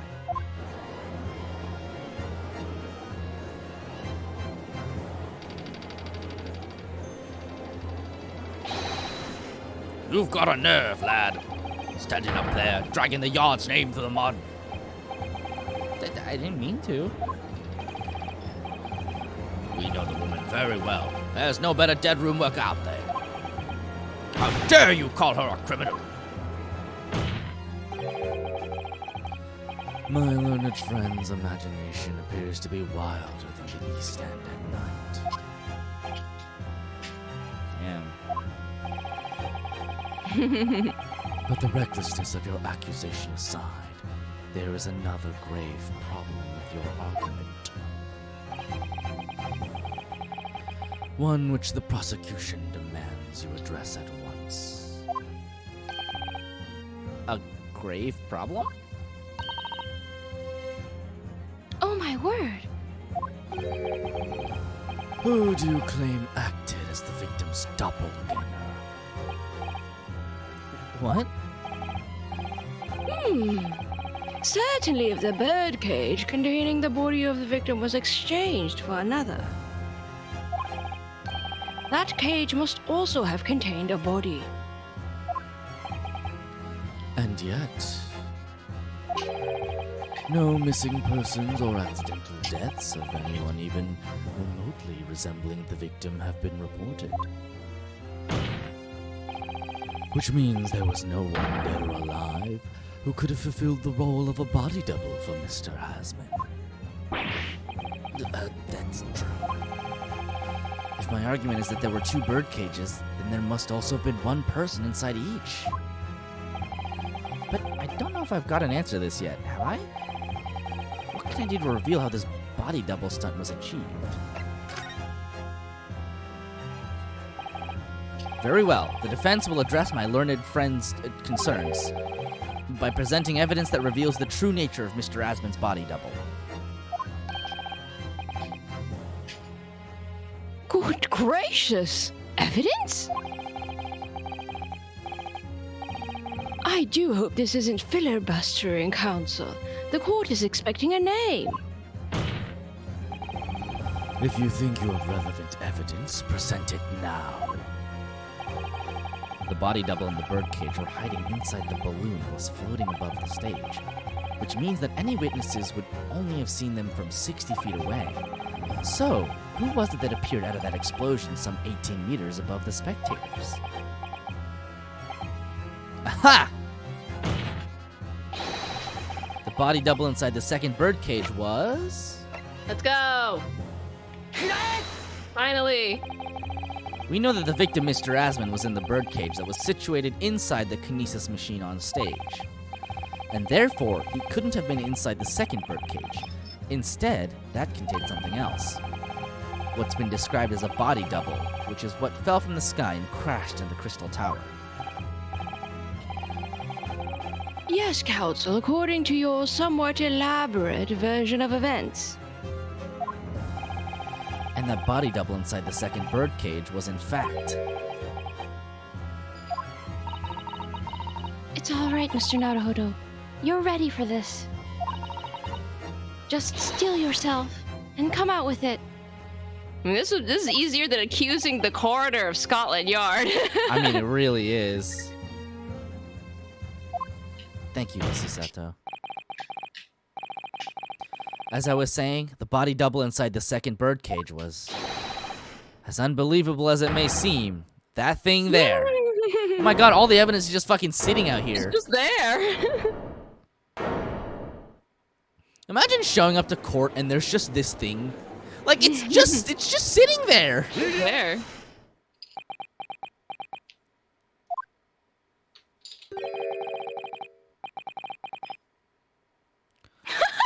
Open your eyes and look into mine, my Nipponese friend.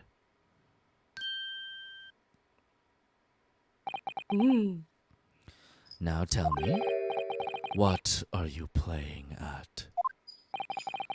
Stand firm now, Ryunosuke. This is the time to show your Japanese spirit. As the court will observe, this is a waxwork model. A model, in fact, of an infamous London murderer from 10 years ago, the Professor.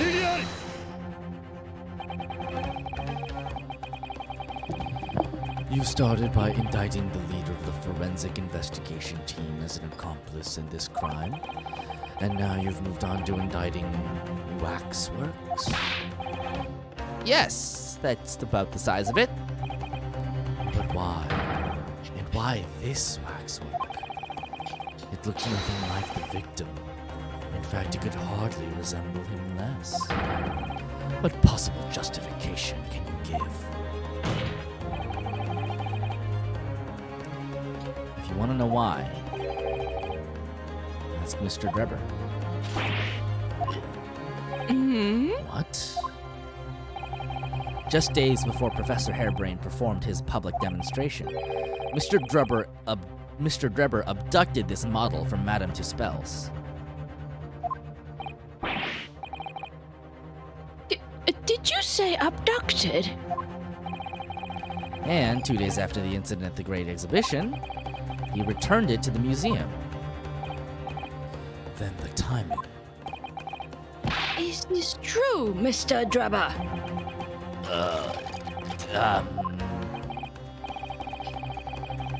At first, I couldn't see why Mr. Drebber would have stolen the waxwork and then given it back again. But now the reason is clear. He took it so that he could put it inside the second birdcage as a body double for Mr. Asman.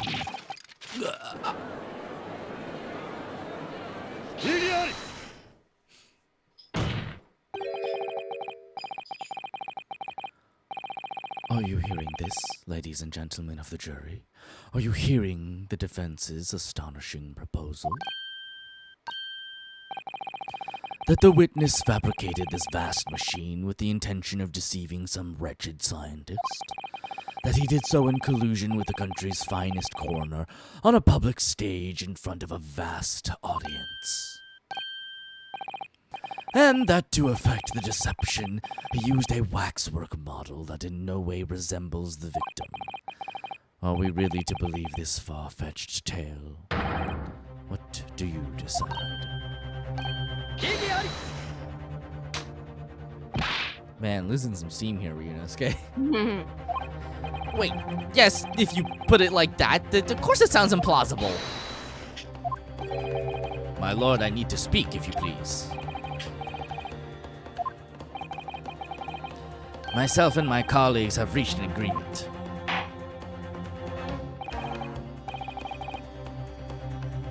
Very good. In that case. Ladies and gentlemen of the jury, you will state your leanings for the court to hear now. All right, well. 有罪有罪有罪有罪有罪 Raise your corns. Just had to cram in one more little some.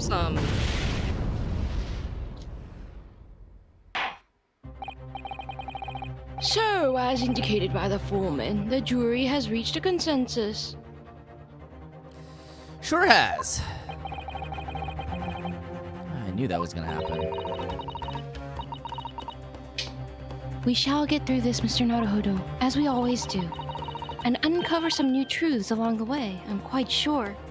As we always do. Yes, I agree. I'm going to have to appeal to the jurors as usual and see if I can persuade them to change their minds. The defense will now embark on a summation examination. He just says it. We don't even have to tell him that we want it. Right? I mean, come on. He's like, fine, if you please, just get on with it. I know what's coming next. We don't have to go through Go the whole ahead and do thing. You can, it's fine. Are you and your fellows ready to proceed, Mr. Foreman? We are, my lord. Very well. In that case, I ask you now to state clearly for all present to hear the grounds on which each of you has decided that the defendant is guilty of the crime of which he is charged.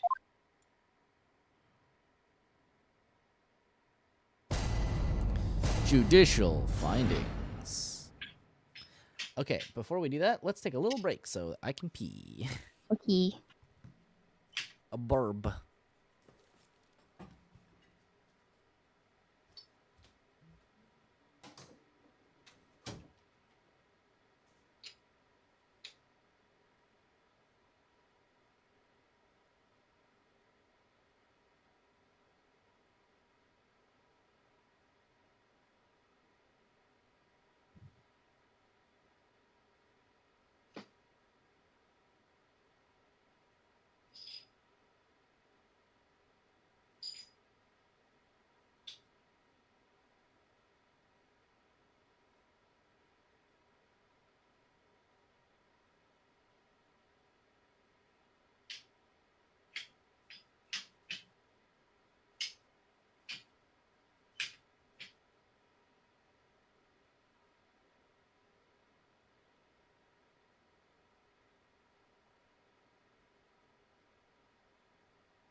Okay, Wow. I am back. Welcome back. Let's get into it. I've known that woman for years. She'd never be an accomplice to anything. It's utter nonsense to think those two would ever be conniving with each another. Oh dear, this is most troubling. But surely the waxwork the man stole has nothing to do with the coroner, is it? I have had my own problems with members of the police. I do not trust them much. Oh my god, juror number 3 really said a cab! That's Brax's baby. I've seen no rigorous proof that this waxwork was ever inside the birdcage. It's conjecture. Accusing someone without right evidences? He's not a proper job, is he? I won't have it. Why is there a child on the... I was surely a child is not eligible to be a juror. It seems the introduction of this waxwork model to the proceedings has polarized opinion. Given that its face is obscured and its build in no way resembles that of the victim, I can only applaud my learned friend's temerity at suggesting it as Mr. Asman's body double. Yes, the applause is deafening. And yes, I know it seems extraordinary, but that's the point. That's why I have a strong feeling it's actually a greater clue than anyone yet realizes. What are you thinking, Mr. Naruhodo? I can't explain why at the moment, but I feel as though there's a specific reason why it was used, why it had to be this model. Really? A reason why nothing else would do, you mean? Yes, I'm convinced. It's something far more significant than whether or not the model looked like the victim. Well, if that's the case, we must prevent the trial from ending prematurely at all costs. Yes, agreed. I have to find a way out of this. If you are ready, counsel, you may proceed with the summation examination. Yes, my lord.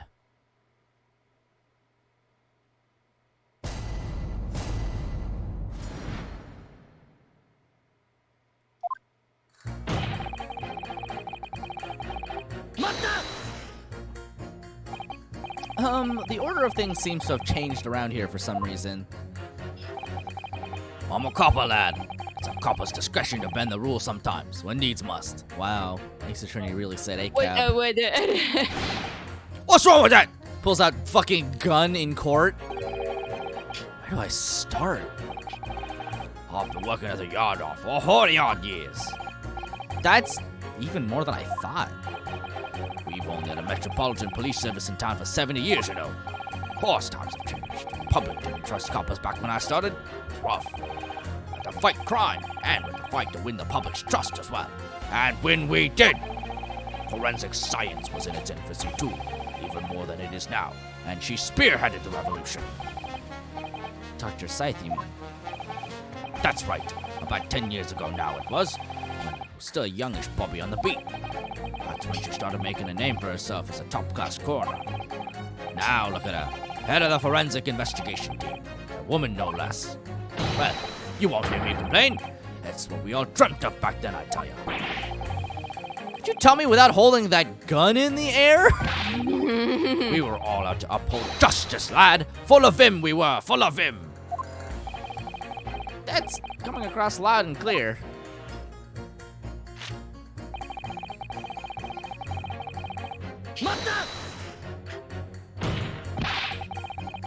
We're only just starting to understand this case. What are you reading there, sir? The man behind those murders on Sir Pond Street was caught in 2 days flat. That's real policing. That's really not relevant to this case, is it? You're wrong there. Because it was Dr. Scythe in charge of examining the bodies. And it was evidence arising from her work that led to the arrest of that scoundrel responsible. Oh. That's right. Oh, that woman is at the forefront of this country's fight against crime. The idea that she's somehow involved in this murky business is a load of old tosh. I thought it was up to me to press the jurors and not the other way around.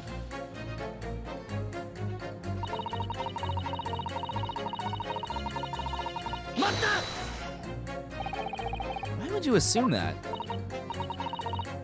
Well, quite simply because that unsettling swindler has no relationship with a woman, does he? True. As it stands, we don't know of any connection. Oh gosh, but it would be delightfully romantic if they were somehow to have a mutual interest in the waxwork. Romantic? A woman of society such as myself views everything in terms of relationships, you know. Well, you learn something new every day, even if you don't want to.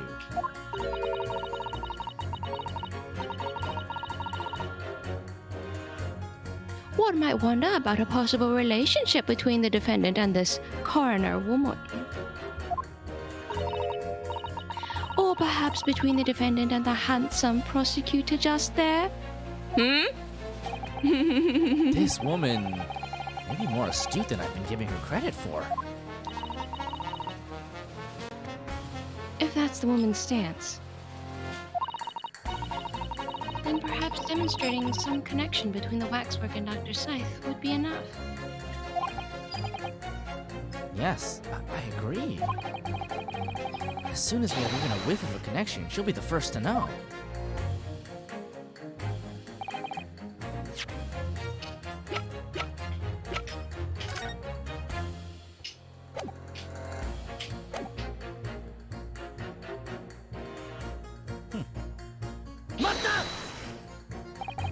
What sort of problems? Let's just say we have run into each other on numerous occasions while I've been performing on the street. Right, I see. Obviously, artists such as myself cannot appear on stage as we work in close proximity to our audiences. So we perform our great magic in parks, on street corners and the like.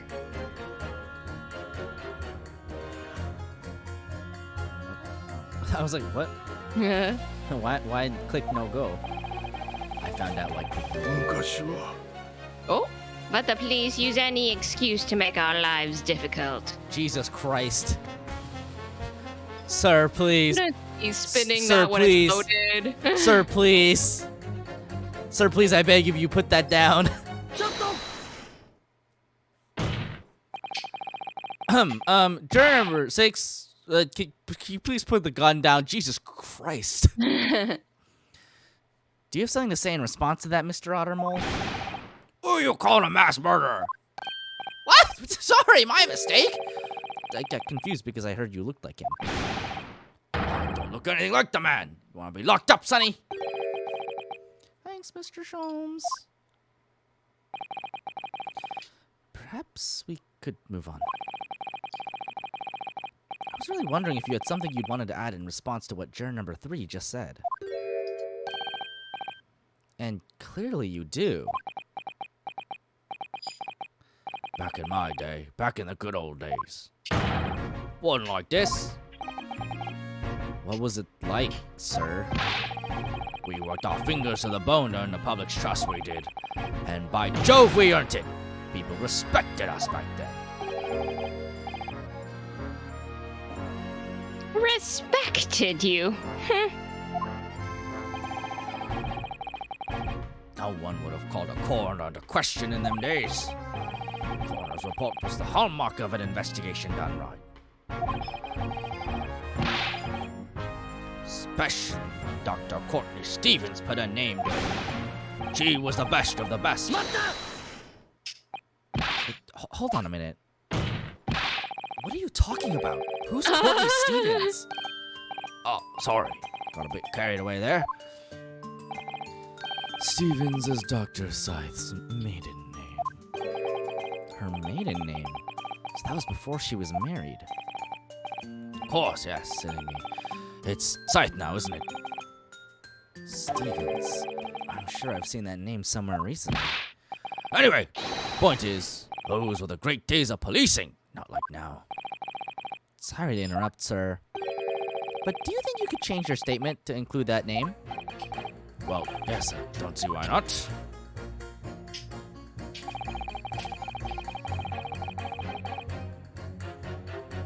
Okay, let's see if this works, but I'm gonna save anyway.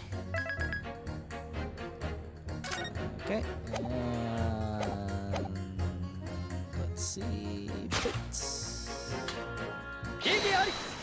Nice. Those two statements clearly contradict each other. Fight, fight. Good gracious! To whose statements do you refer, counsel? So, juror number 2. Oh gosh, me? What can I do for you? I presume that you heard what juror number 6 said in his statement. It's brought to light the maiden name of the coroner, Dr. Scythe, which in turn has revealed a connection that wasn't apparent before. Well, naturally, as a woman of society, I find such connections and relationships irresistible. But oh golly, I'm afraid I failed to see what you mean. Dr. Scythe's maiden name is Stevens, and through that name, the coroner is very definitely linked to the waxwork of the killer. The defense has evidence to prove it. My goodness, evidence, you say? How utterly enthralling! Counsel, the court cannot overlook that last remark. I very much hope there is substance in your claim. Of course, my lord. I would ask the court to look at this. The evidence that clearly links Dr. Scythe to the mass murderer known as the Professor. I have here a certain autopsy report from 10 years ago. A 10-year-old autopsy report? What relevance does that have? Oops.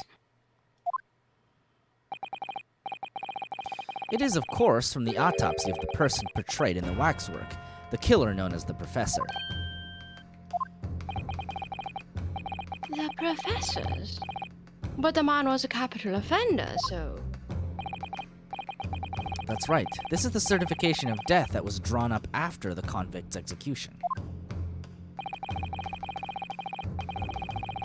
The identity of the killer was never made public, so the report gives few details. But what's important is the name of the coroner who wrote it. Courtney Stevens. Oh my! Courtney Stevens! Struck a light! It appears that the professor's autopsy was conducted by Dr. Scythe 10 years ago. And a few days ago, Mr. Drebber very deliberately stole the waxwork of the professor from Madame Tuspel's. A waxwork that doesn't, in fact, resemble the victim, Mr. Asman, at all. And do you suppose there's some unsavory relationship between those events? Absolutely, I'm sure of it. There's no doubt in my mind that the professor case is at the heart of a link that we have yet to uncover. Between Dr. Courtney Scythe and Mr. Enoch Drebber. Hidden links, mysterious connections, secret relationships. This is all most extraordinary. Bro, she's living. We're surely obliged now to explore this further. Bam! Bam! I want to know more! Quite right. We can't let this trial come to an end now. Not while there's this cloud of suspicion hanging over the yard's best coroner. Ha! It wasn't like this in my day, but we're still here to uphold justice in the end. Bro, what are you even here for? What are you doing here? Hydrate, hydrate. Oh, double hydration. Triple hydration.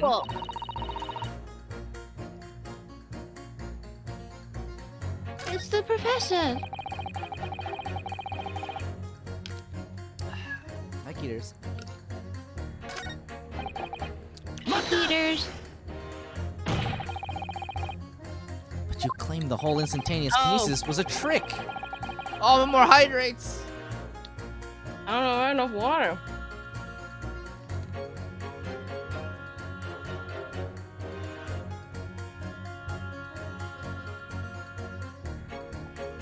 Alright. Hi, Brandon.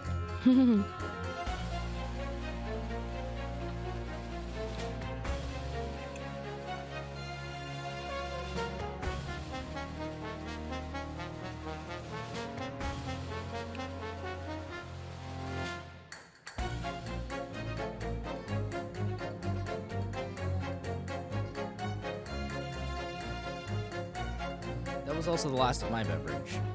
I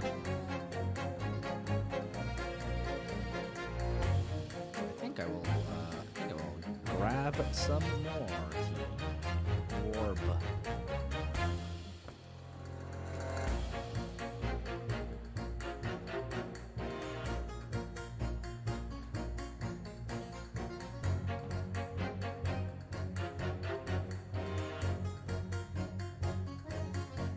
I want to get some more water.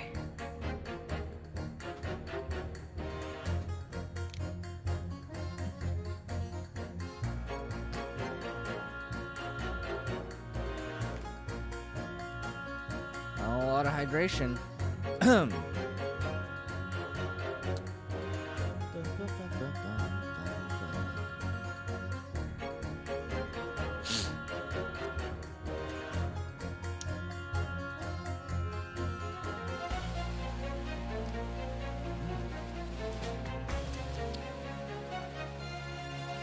All right.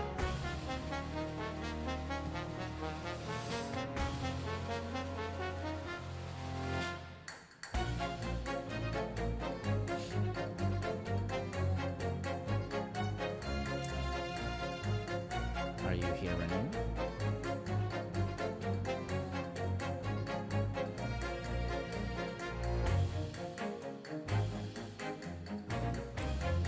Sounds like a no.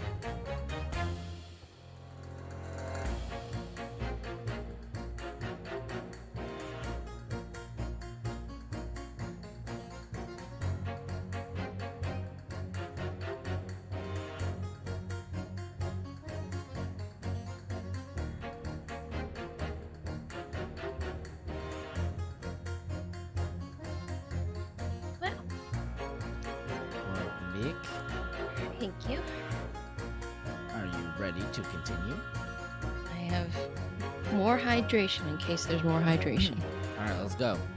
That I did, but there's more than one way to pull a rabbit out of a hat, isn't there? Sorry? I grant you, given that the cage appeared from the midst of an explosion, there would have been no need to use a real person. If waxwork had been used, the culprit could at least have had the decency to make it look like the victim. I'm not sure exactly how much criminals are governed by decency. Point is, if you're going to make a claim about that waxwork being inside the birdcage, you need to give us some evidence. Without that, it's just not science. I suppose we should expect nothing less than a logical argument from a fellow of the Royal Society. But that perhaps means his mind could be changed if we manage to present suitable evidence. Evidence that the Professor Waxwork was inside that birdcage. Can I produce that or not? I don't think so. Was inside the birdcage?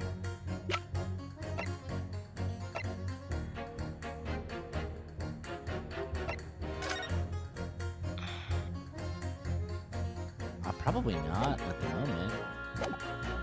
Maybe something else will give us more evidence. Well, I can say quite categorically, sir, that we have no evidence at the present time. That much was abundantly clear before that brassy proclamation, I assure you. That's why you can count on the fact that I shan't be changing my leading. Oh dear. that proclamation was even brassier than yours, Mr. Naruhodo. Finally get some evidence. Things might be different, though.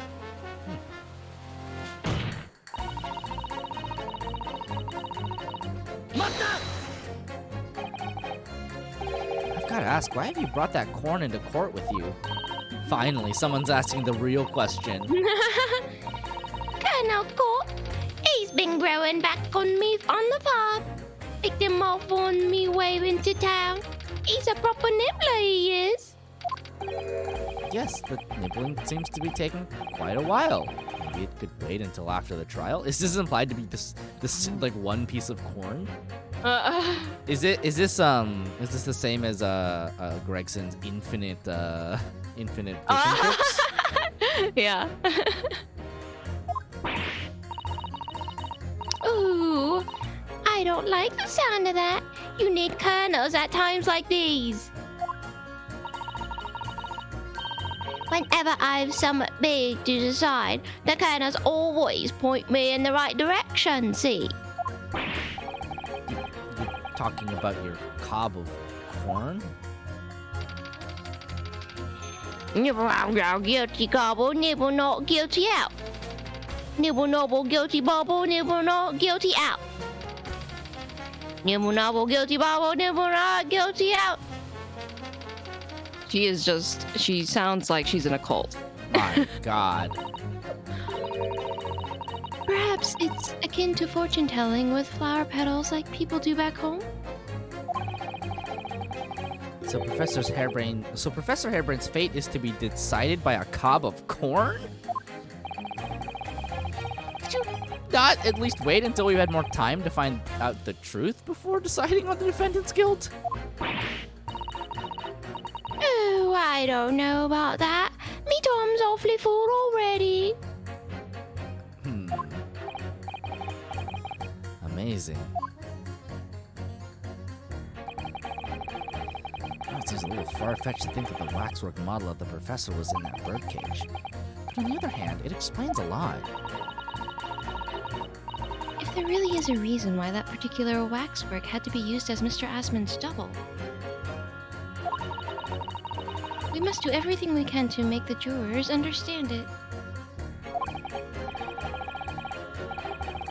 Truth is, I'm sure that's the key to this, but it's the most puzzling part, too. In that case, you should see what additional information you can glean whilst trying to change the jurors' minds. If you can read a book whilst eating a rice cracker, Mr. Naruhodo, I'm sure you can do this. Well, I think that's a lot easier though. Right. Yes. That.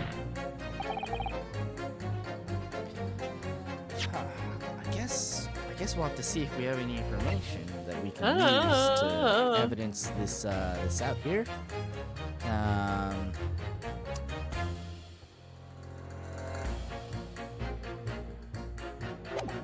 Let's see, is this that guy?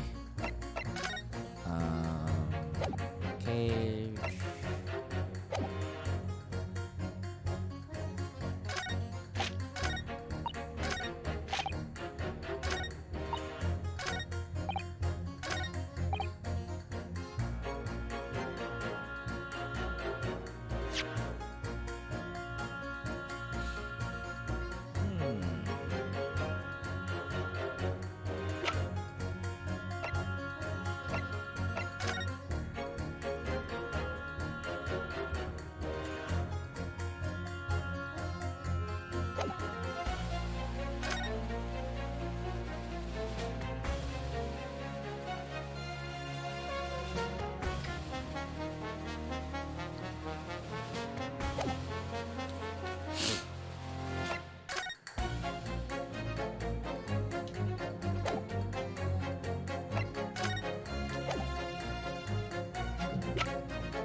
Aha! It was found inside the Professor Waxwork. We do have evidence. Oh. That detail I didn't fucking remember.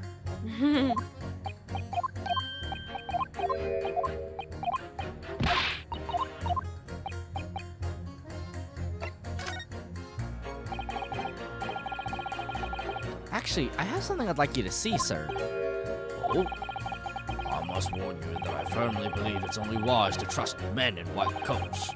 So, given your jet black outfit, I don't mind admitting to a sense of trepidation here. My God, you're wearing a black outfit. Yeah, wait a minute. Do you don't trust anyone in black? Looking in the mirror must be very trying. I do have some evidence that proves the waxwork was inside that bird cage. Namely...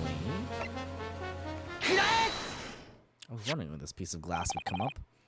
What's that? A piece of glass? Though it's unusually thick for glass. Yes, it's a piece of broken glass that we found inside the jacket on the waxwork. As you say, it's not ordinary glass, though. It's very thick and clearly made for extra strength. Much like the special glass that was developed for the construction of the Crystal Tower. The crystal Holy smoke! Exactly, the centerpiece of the Great Exhibition, where the very incident we're talking about took place. On the day in question, the birdcage fell from above and smashed through the window of the special glass.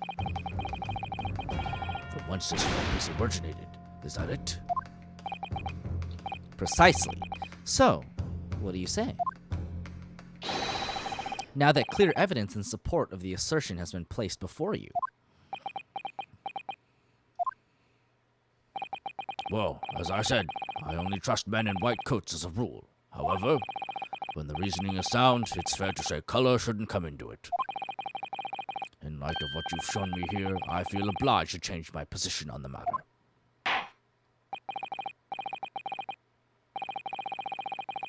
In that case, juror number 4, you will amend your statement now, please.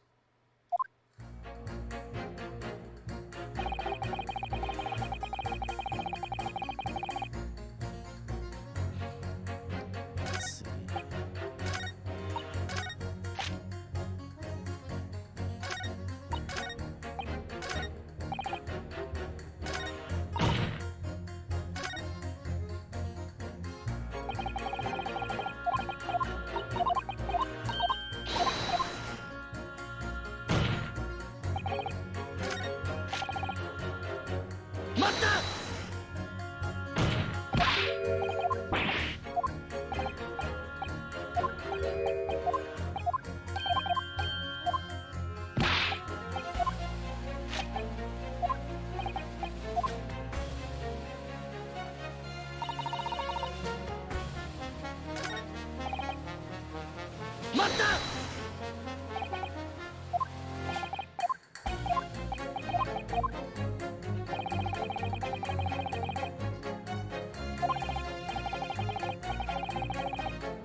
I think this is new dialogue. Oh. Sometimes they even cook up a story to extort monies from the poor. Well, that's definitely not right.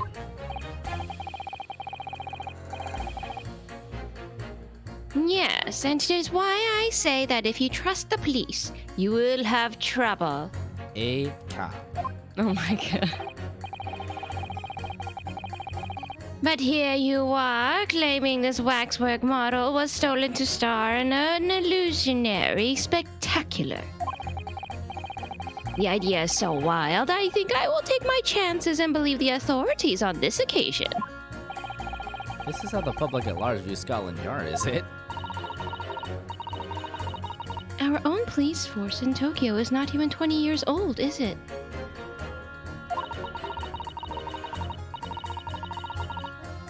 Perhaps we should view what's happened here in London as a measure of what may happen at home. Yes, like a Scotland Yard stick.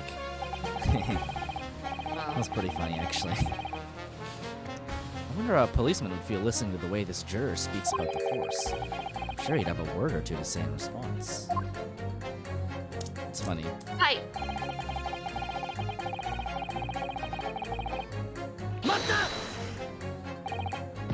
Thank you for reconsidering your position, sir. Your words are misplaced, boy. My opinion is governed by logic and science and nothing else. Yes, science is where you should direct your words of gratitude.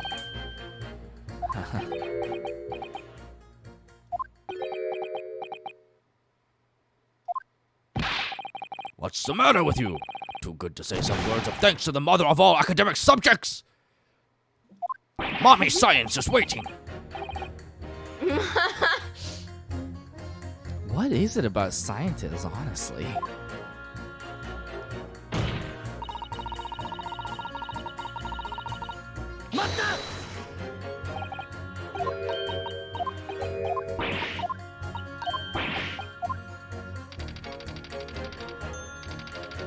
Oh god.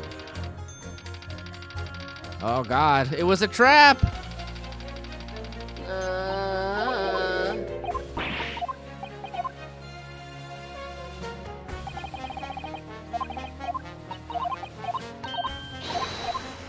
Okay, we have to pit two of these jurors against each other.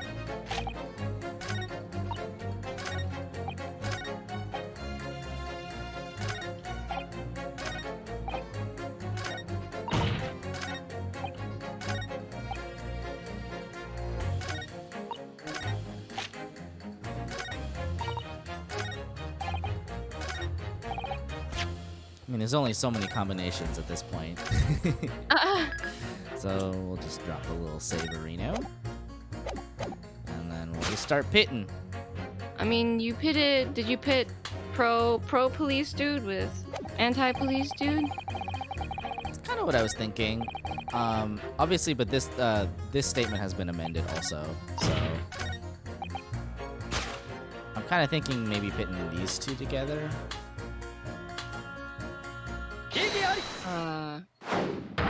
Yeah, I'm so- get I'm him! so Get the good. corn I'm so child! good. These two statements clearly contradict each other. Good gracious. To whose statements do you refer, counsel? If you could put down your corn for a moment, juror number 5. My god. Really coming. Now, Oh, you mean me? You've pointed out that it's wrong to make an accusation without evidence.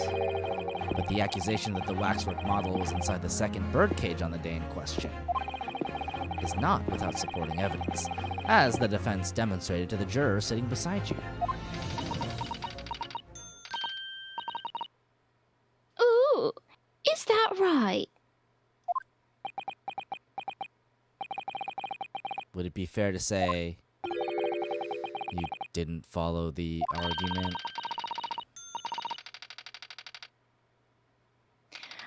I don't understand much besides kind of cold, to be honest. Who let this child in here? Oh my god. Of course you don't! if I could interject here. Please do, sir.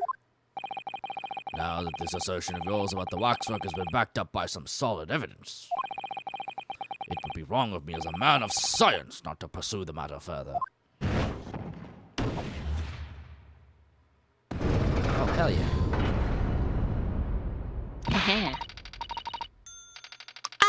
Well, me too then. Okay. Sorry? If this brainy gentleman says he's right, then he must be. See, It's what the corn says. Oh, yeah. Actually, though. Like, literally. What I the wouldn't fuck? dream of going against Connor Cobb or anyone who's got stuff in between the ears. My god. I thought she was gonna, like, bash the corn into the flame. Success! If you can call it that.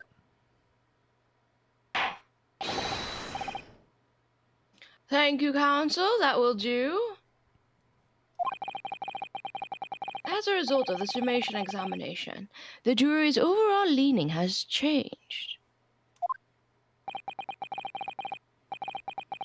2 jurors now call guilty, against 4 who call not guilty. Accordingly, the court has failed to reach a consensus at this time. On the trial must continue. We did it! Oh, well done, Mr. Naruhodo. Another wonderful victory.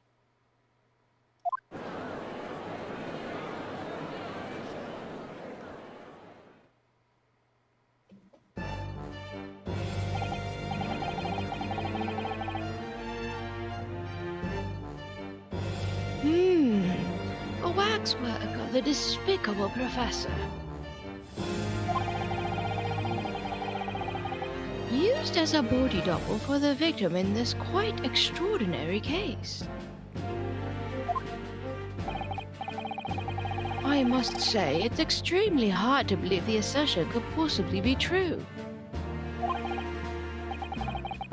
However, it would appear that it does at least warrant further investigation.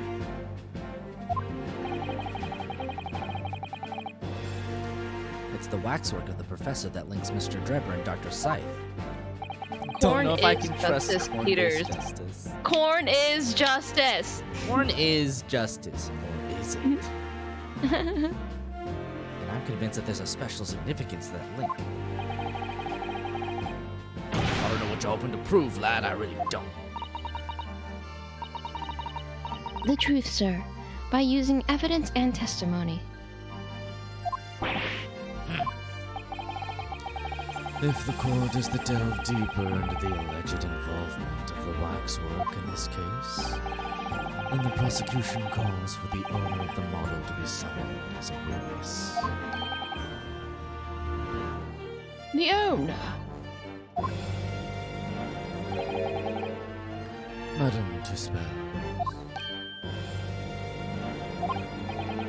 I really thought that Lord Van Zeeks would object to this whole line of inquiry. Very well, I concur. Make arrangements for Madame Tuspels to appear as a witness with immediate effect.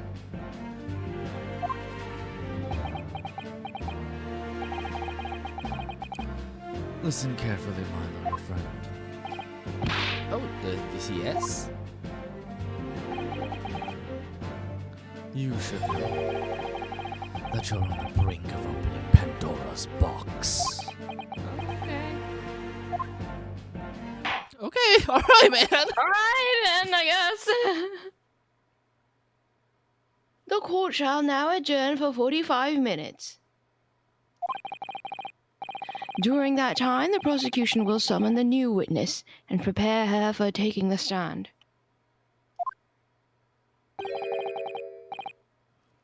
Madam Tuspels, yes. I shall see to it at once, my lord.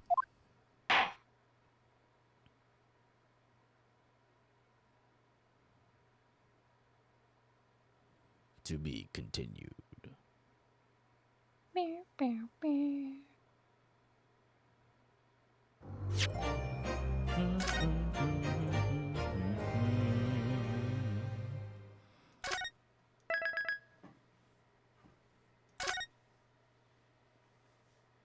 Yay. Yay. We may want to leave it off there. Yeah, I would say so. Yeah. Just because I think we're in for quite a ride, and Yeah. we wouldn't want to burn out too quickly now. Also, I think I'll probably be streaming tomorrow, so I would appreciate the voice. Do I want to do Praetorium? Oh baby. Okay. Well, thanks everyone for coming. I will see you next Yay. week. Yay. Or if you want to come to tomorrow's D&D tier list stream, which I should probably tell Dan that we're doing. When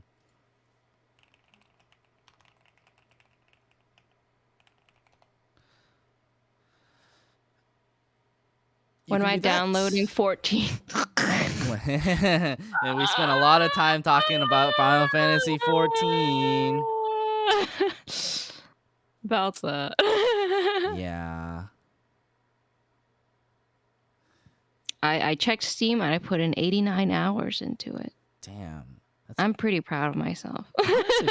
Honestly, pretty. That's like a whole JRPG.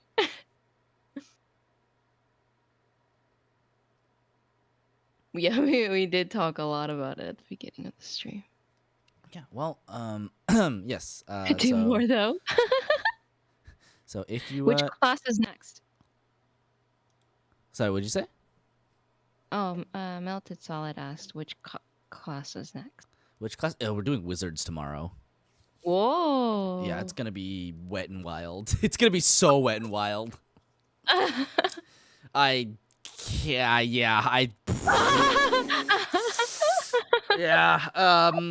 gonna be a weird one. Prepare yourselves. Yeah, we're gonna prepare ourselves. All right, I'll see you next week or tomorrow or whenever you decide to show up to stream again. Thanks for coming, everybody. We'll see Yay. you later. Bye. Bye bye.